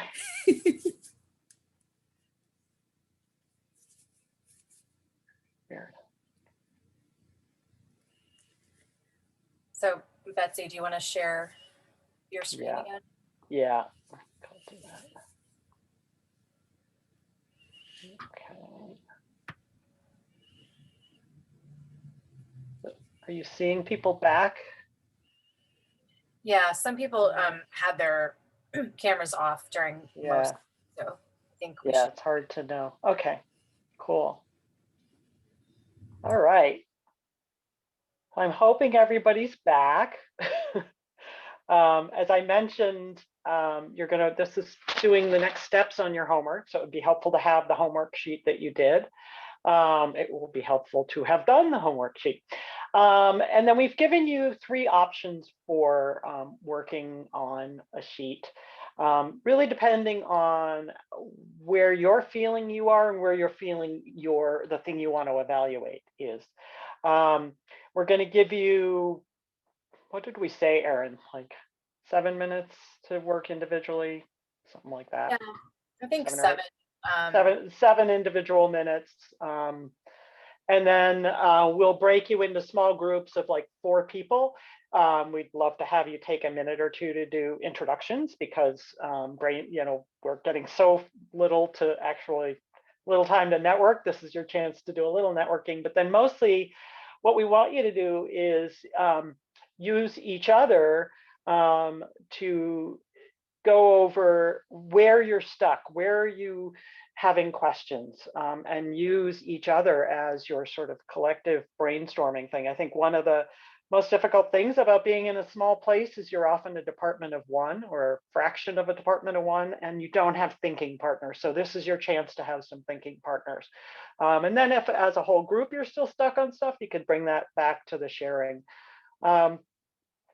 So as you know, we sent out 3 template worksheets. Each one of these worksheets has a sample companion that shows how you would fill it out, gives an example of a program or an exhibit and how it was done. Template A is really the next step in the homework. It's for a program or an exhibit. And if you're still feeling like you need to spend some time thinking about fairly finely grained goals and thinking about what people would do or say or would tell you to give you evidence of that, then that's when you would want to work on that program. If you're feeling like, I know what I'm going to work on, and I'm pretty sure I understand what I would want people to see or do or say, then you could go ahead and create an observation sheet for either template B for programs based on stuff Erin has done, or an observation sheet for exhibits template C. That also happens to have some sample interview questions, because I've always paired observation with a very brief interview, and it'll show you how few questions you can get away with, like maybe 3. And at the end of this, I want you to think of those observation sheets as drafts. You really do have to get out and test them. It is amazing how much thinking you can put in, and you'll still come up with a sheet that could use some improvement. So I don't think, well, So yeah, I think to jump in. Go ahead. Scarlett is going to break you out into the breakout rooms after your 7 minutes of individual work. And I do encourage you to take this time to do the templates and the work that we have sent to you. It's going to be easy, you know, if you're in the office or if you're distracted by other things. I know being on Zoom makes it hard to focus completely, as if you were in a workshop in person. You cannot possibly check email or do other things. So we encourage you to just set aside anything that might distract you while you're at work, and just give yourself the 7 minutes to think about, jot down notes for these things so that you can participate in the group. You know, as Betsy was saying, and especially right now when we're still more isolated from each other than we would like to be, you know, if we were meeting in person, we would definitely be doing group work, and we don't want to lose that aspect in a digital workshop. So when it is time to do group work, we encourage you to turn on your camera in the breakout rooms so that you have that, the group think that you would normally get at a workshop. So we'll say 11:28, Betsy? I'll set a timer. Okay, so we'll mute ourselves, work on your sheets for 7 minutes, and then we will put you into the breakout rooms. And I'm going to stop sharing so that we can look at chat more easily if you have questions.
Did people hear my timer? I turned my phone off mute. Are people feeling like they could start in their groups now, or is anybody feeling like, heck, I could really use like another minute? Let's see, thumbs up. Okay. It'll probably take us that minute to get everybody into the group. Yeah, okay. So we're trying to break up the people who should have listed themselves as experienced in that survey. But otherwise, we're just randomly assigning people. I assure you, it doesn't matter what you were working on and where you are, you will learn from each other. And we're going to pop in and out. But if you have any questions, go ahead and use the chat too. Scarlett, we had a last minute, someone just come in. The Oh, only you got her. unassigned.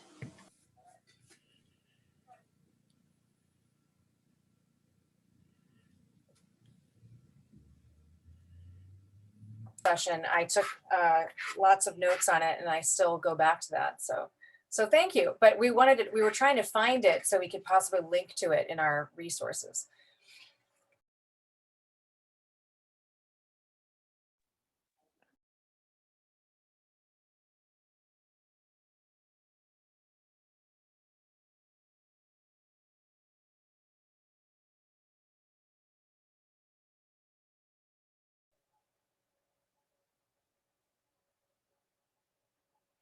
All right, welcome back, everybody. Yeah, I think we got everybody. Everybody's back. Okay, cool. Well, why don't we go through the rooms quickly? And were there any insights? Did people have places where they're like, yeah, we can't, we still are stuck?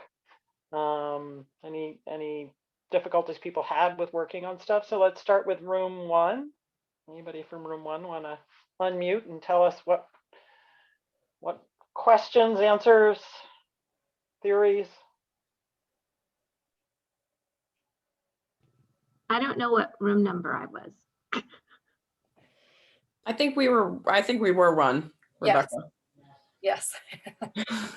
Amanda, I didn't get to hear the end of your sentence. Do you want to? Oh, we were talking about a WE2 that has been built recently at our museum. I'm from Cape Cod and I work at Heritage Museums and Gardens. And we recently collaborated on a really great project with members of the Mashpee Wampanoag tribe to build a traditional WE2. And the sentence I was finishing with is, now that the construction's done, I'm ready to move in because it's so cozy and just this really awesome space that I want to live in. But I think some of the things that we talked about in our group were how to get valuable feedback and data from online programs specifically, and some new programs that Rebecca had done at the Mark Twain House, trying to incorporate SurveyMonkey or Google surveys, those kinds of things, into what you're built into your programs to try and capture, are your online programs effective? Are they, a lot of us have expanded our online offerings this year, but maybe haven't had a chance to really think about, are these programs doing what we want them to do? Are we, what kind of audience are we getting? Is it a repeat audience or not? All those kinds of questions. So did any of you have answers or responses to that? Like, has anybody in the group had some success with doing online surveys or visitor interviews? Not yet. We have some very beginnings of initiatives that we'll have to wait and see if they pan out. Rebecca, can you share so when I jumped into your room, you had shared an idea of like how to incorporate, I don't want to say sneakily incorporate, but craftily and smartly incorporate questions in ways that doesn't really add much to the visitor's plate. Okay, so this was sparked by the presentation earlier, is that we're trying to encourage people have to reserve a ticket to the Mark Twain House prior to COVID-19, that was predominantly done in person, but now we're really encouraging people to buy online. And the platform that we use has checkout questions and that you can opt to use or not use. And so I was intrigued by, I think it was Aaron's SoundCloud topic, and how we could pose a question in there. That's not even a link that they have to click on to get to it. It would just be like, give us a 1 or 2 word answer. When I say this, you say why, and see what words we get back. And then the other thing that struck me was that we could ask people up front, when they're in the ticket buying process, if they would be willing to take a few minutes at the end of their visit to talk to us about their experience. And then we could have somebody sort of preset at a location after the tour to stop those folks and say, hey, we know you said you were willing to talk to us. Here I am, and here's my 3 questions. One of the things that I meant to mention before we broke up was the concept of embedded evaluation. Obviously, if a program is just streaming, asynchronous, the visitors, the people aren't engaging with you, you can't do this as easily. But if you're doing a program, are there ways of working into the activity?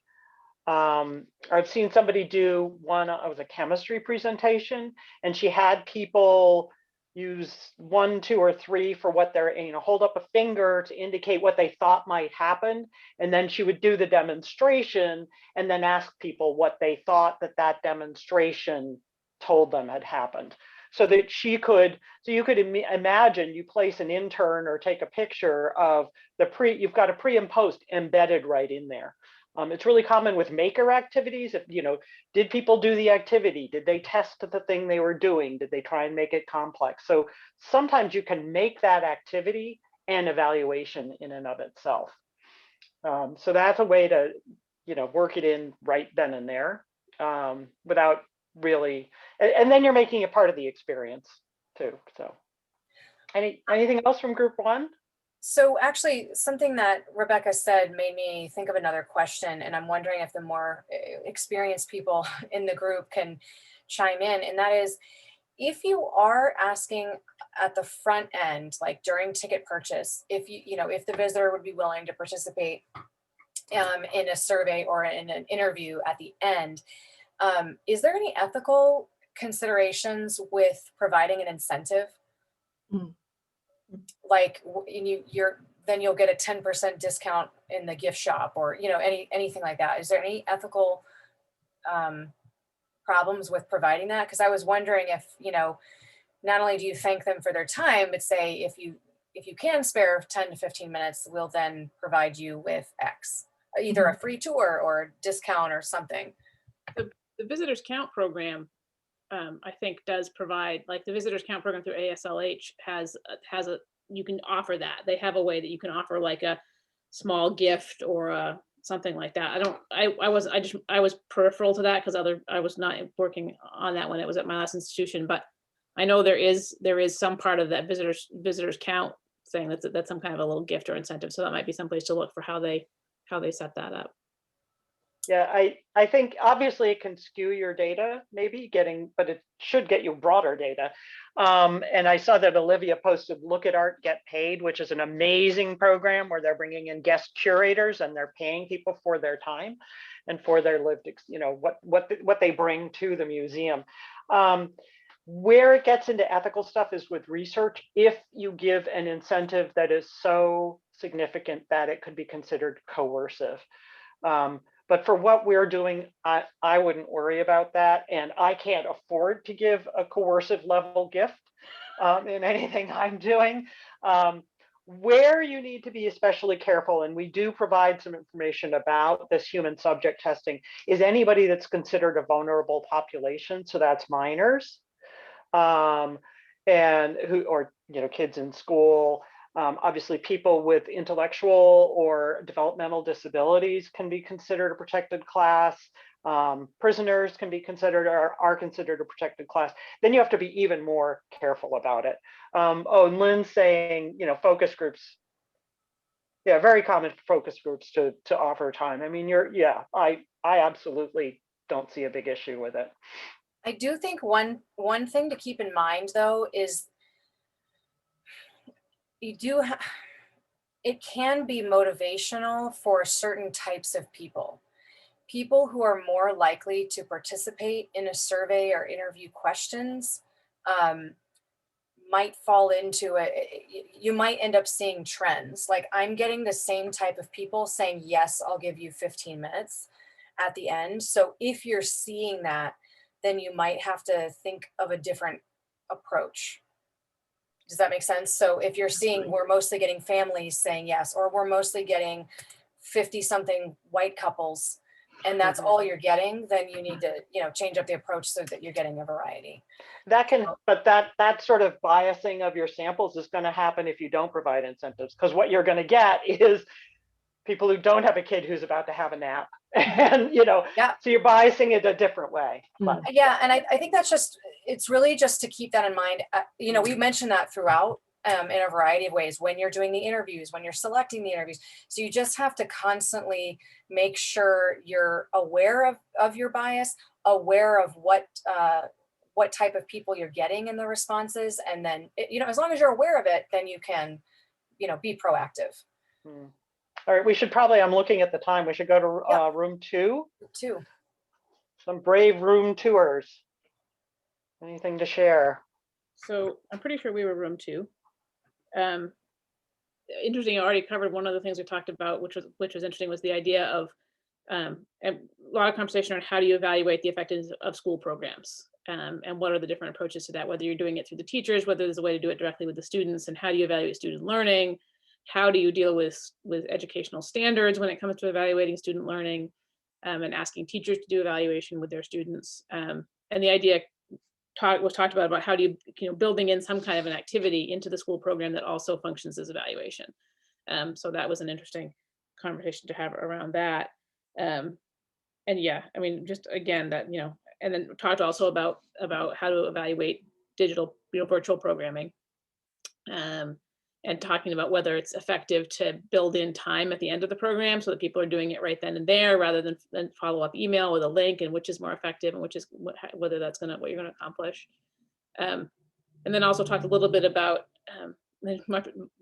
my experience with convincing ourselves, and in my case our clients, that we do have time for prototyping.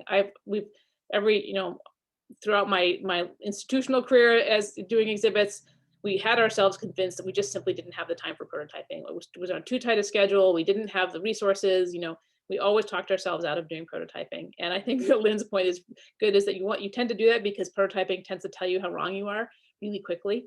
And so it's a lot easier to not do it and just to think that you actually know what everybody wants and what your visitors want. But I think that's something that's like an internal thing to work on also, is to convince ourselves that prototyping, we do have time for it. Even if we just do a little bit of it, it's a pretty good chance we're going to get some really important answers really quickly. So I love that. And it makes me think of what Betsy, when you were saying, you know, this process is humiliating and humbling at the same time. It's very humbling. Yeah. But I mean, think about how much time you've wasted in meetings debating language and all this. I mean, I guarantee that time that you spent, you know, as Paul Urselli says, gas bagging, could have been spent talking to visitors.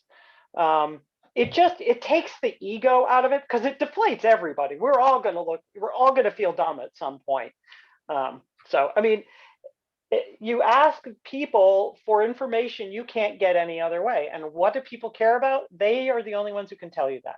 They're the only ones who know what misconceptions they have. It's arrogant as all heck to assume that we know what they want, because they'll show us how wrong we are usually. I also think that going the remedial route is a great way to tiptoe into incorporating evaluation more into your planning. So once you see and can show your team how important evaluation is, even doing something remedial like my example, you can change small things in the middle of a program. Once you see and get used to that, it's easier to be like, okay, we actually can plan this in, and it's a little bit, you're easing your ego into it, and then also easing your team into it as well. So I highly recommend going the remedial route if you're on the education side, to get yourself used to it and ready. Cool. How about room 3?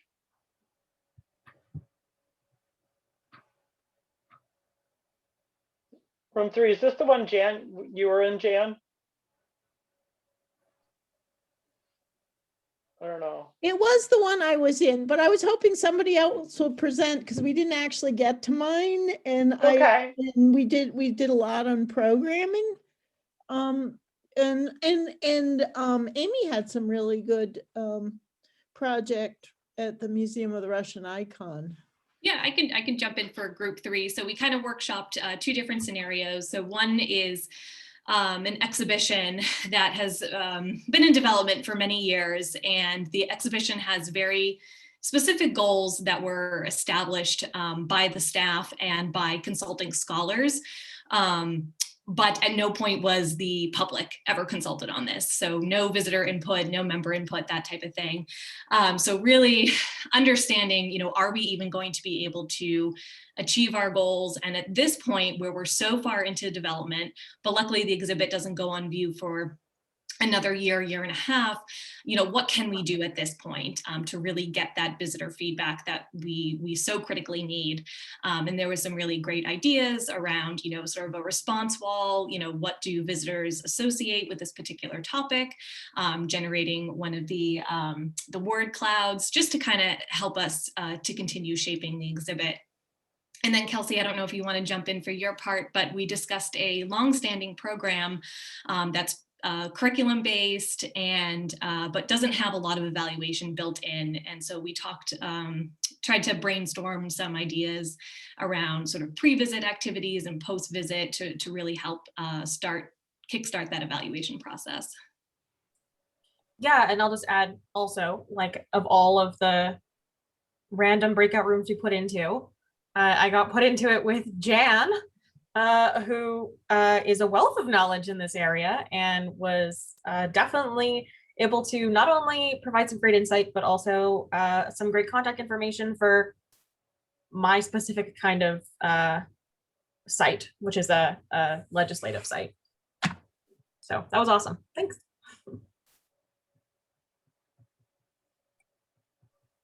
Yeah, that has to have been the best karma I've ever seen. Somebody working on a youth legislative activity being put in a room with somebody who's done exactly that same thing at the Edward M. Kennedy.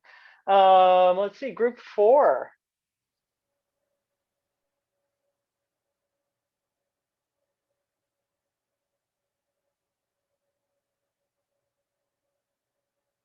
I think you might need to start calling names. Yeah, and I also think we've lost a few people who may have been in group 4. Well, 3 of us used the template A, at least 3 of us used the template A in observations. And another mentioned in their summary right at the end that they also believe you got to get in the galleries and just watch. All of us were dealing with the kind of similar issues and that we had core audiences and we were looking to expand. So when you have an evaluation tool that would measure, you want to make sure you're not offending your core audience. At the same time, you want to expand to bigger questions. And how do you see if that is working or not? And how do you make sure that what you're looking at and observing isn't what you want to see, and that guarantees that you're going to see things that you didn't look for or didn't know you should be looking for. And I did like the goals. We talked a lot about goals, and all of us were in this transition moment, I think, whether it was due to inequality issues that people were focusing on, getting children in, or if you had a museum interested in, say, technology and innovation, how would you get people to start thinking about the consequences of innovation instead of how wonderful all technology is for people? And look at this, you can plug it in, it blows up or whatever. To start looking at bigger questions that confront us today and make it relevant today. And most of us kind of lean into that observation, but I'm still stuck on making sure I'm seeing things that I either don't want to see, don't know what I'm looking for, or are truly measuring what it is I'm looking at. Yeah, that's where the more you can really think through what are the behaviors and things that people are going to say that indicate I've hit my goals. But I've always created observation sheets with lots of blank space. And the earlier my evaluation is, the more the blank space, because you don't know what you might see, both positive and negative, that you hadn't anticipated. And then you can sort of create, once you see a whole bunch of people doing something that you didn't have on your checklist, now you can add that to your checklist and move on to more and more refined things. And you know, sometimes visitors think that your exhibit is about something entirely different than you thought it was. And that may be a good thing to capitalize on, or you may need to go back to the drawing board, depending on whether you want to foster their view of what this is. Yeah, but Betsy, I'm glad you said that, because on the slide when I was talking about the pros and cons of behavior observation, one thing I failed to mention is there is a structured and unstructured way of doing that as well, which Betsy just mentioned. So you may have a list of behaviors that you really want to look for, but then always make sure you have extra space to write other observations that will inform whether or not your first task list is, does it do the job. But then there's also like random side observations that you can always make. So even if it's something that doesn't have to do with the behaviors that you're watching, it can be helpful or inform something else that you're doing. So combine the structured with the unstructured is basically what we're saying. And I'd say the rougher and earlier the prototype and the earlier in evaluation, the more blank space there is on an observation sheet. Because you don't really know what you're looking for at first. I mean, you sort of have some ideas. But, for us, we did one on noise pollution. And we discovered that people really, instead of judging their own reaction to different noises and whether they were noise pollution or not, that when we let people discuss whether they found a sound pleasant or unpleasant, those discussions were a really rich visitor experience that got people thinking about sound and the auditory experience. So sometimes, yeah, you just want to leave a lot of blanks to see what you're looking for. Yeah, I was in the same group, and I think that what really was driven home to us was the importance of having clear goals for the exhibit at the outset. And in our museum's case, we're starting with interpretive planning just to so that we're all on the same page with what the goals are. At Betsy's site, she has the prototype, the preview room for the museum that it sounds as though is helping Betsy understand, and I don't want to speak for you, Betsy, but understand the goals for your site as well. We have to redo everything. We're looking at our mission statement. That's how, what? Yeah, we're trying to understand the difference between goals and outcomes, which are changed visitor behaviors that we'll observe. So that actually makes me think of one other thing, which I briefly touched on, but I think it's worth another mention, which is just as you're going through this process and determining the outcomes and the goals, your frontline or whoever is going to be delivering the program or they're available and interacting with visitors, they need to be just as aware and enmeshed in it as well. So what I found with our program, I said that we ended up changing the script and like the storyline quite a bit, but we also held a specific training for these people in which I explained the importance of learning outcomes. So we often make these, we do this work behind the scenes, and we might train our frontline in best practices in museum education or best practices in customer service, but they may or may not really understand why it is important that you incorporate these key terms or whatever it is. So making sure that the people who are there interacting with the visitors know and understand and internalize and own that the outcomes and the goals, because they can directly influence the success of a program or an exhibit. And that's one thing that we saw, tremendous growth in interpreter performance once they really understood more in depth what we were trying to get across. Because before they were like, yeah, they honestly didn't really think the goals of the exhibit and the space and the program were as wonderful as what they thought they were doing. But then when we actually explained this site-wide interpretive goals and the purpose of each space and how it contributed to X, Y, and Z, then they could buy into it and feel more invested themselves. So I guess my point is just saying that the evaluation and involving the front line is just as important and can really significantly influence the outcomes that you're getting. Yeah, that's where things like the feedback walls and the stuff in that front end evaluation, where you're finding out what do people already know, what do they care about, where are they confused, what are their misconceptions, what are important things that they've never thought about, because that can then, like, we didn't set out making an exhibit saying we want people to look at how fabric flaps in the wind. That was because we recognized that understanding how air moves and what wind does was a critical foundational piece of knowledge they needed to understand other interactives that talked about extreme weather and why Mount Washington has 235-mile-an-hour winds. And I'm sure the New Hampshire people are going to correct my number. But it really, and that's the kind of thing that's super helpful to then share with the staff or funders or anybody else, is to say, we identified that visitors have no idea what a fungus is, or they don't know what animals are doing in the city. They think they're lost. Or we found that people all agreed what the city smelled like and what it tasted like, but they disagreed on what it sounded like. And we thought that created rich conversations. So that front end stuff sort of informs, because you have your content information, that visitor information is telling you what to do with that content information. And then when you're doing the individual prototypes, you're breaking down, like, what is this particular hands-on activity, or what is this particular interactive trying to deliver? Because it can only do one or two things usually, but it lives in context with the entire field trip or the rest of the exhibit.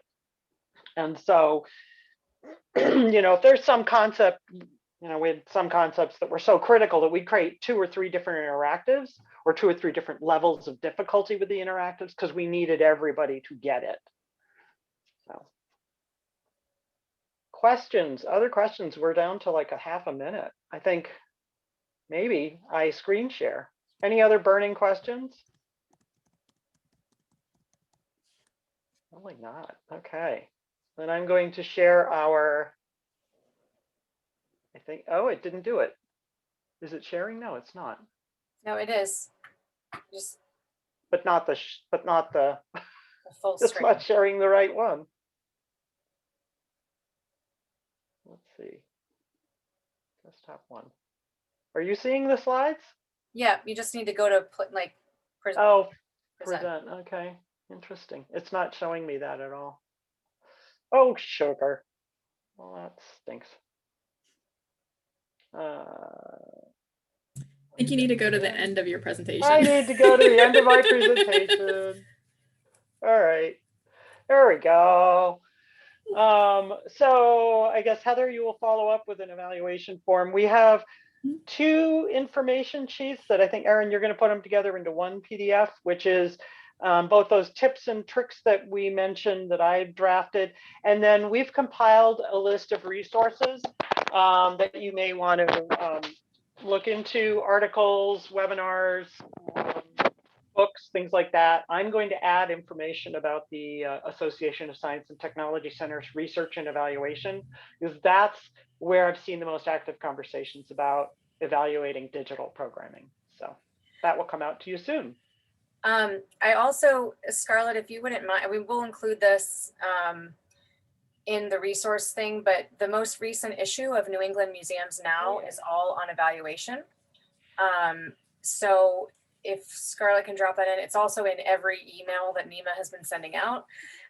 It's a great resource, and it is going to be available always for members, but if you're not a member, it's available for like the next couple of weeks.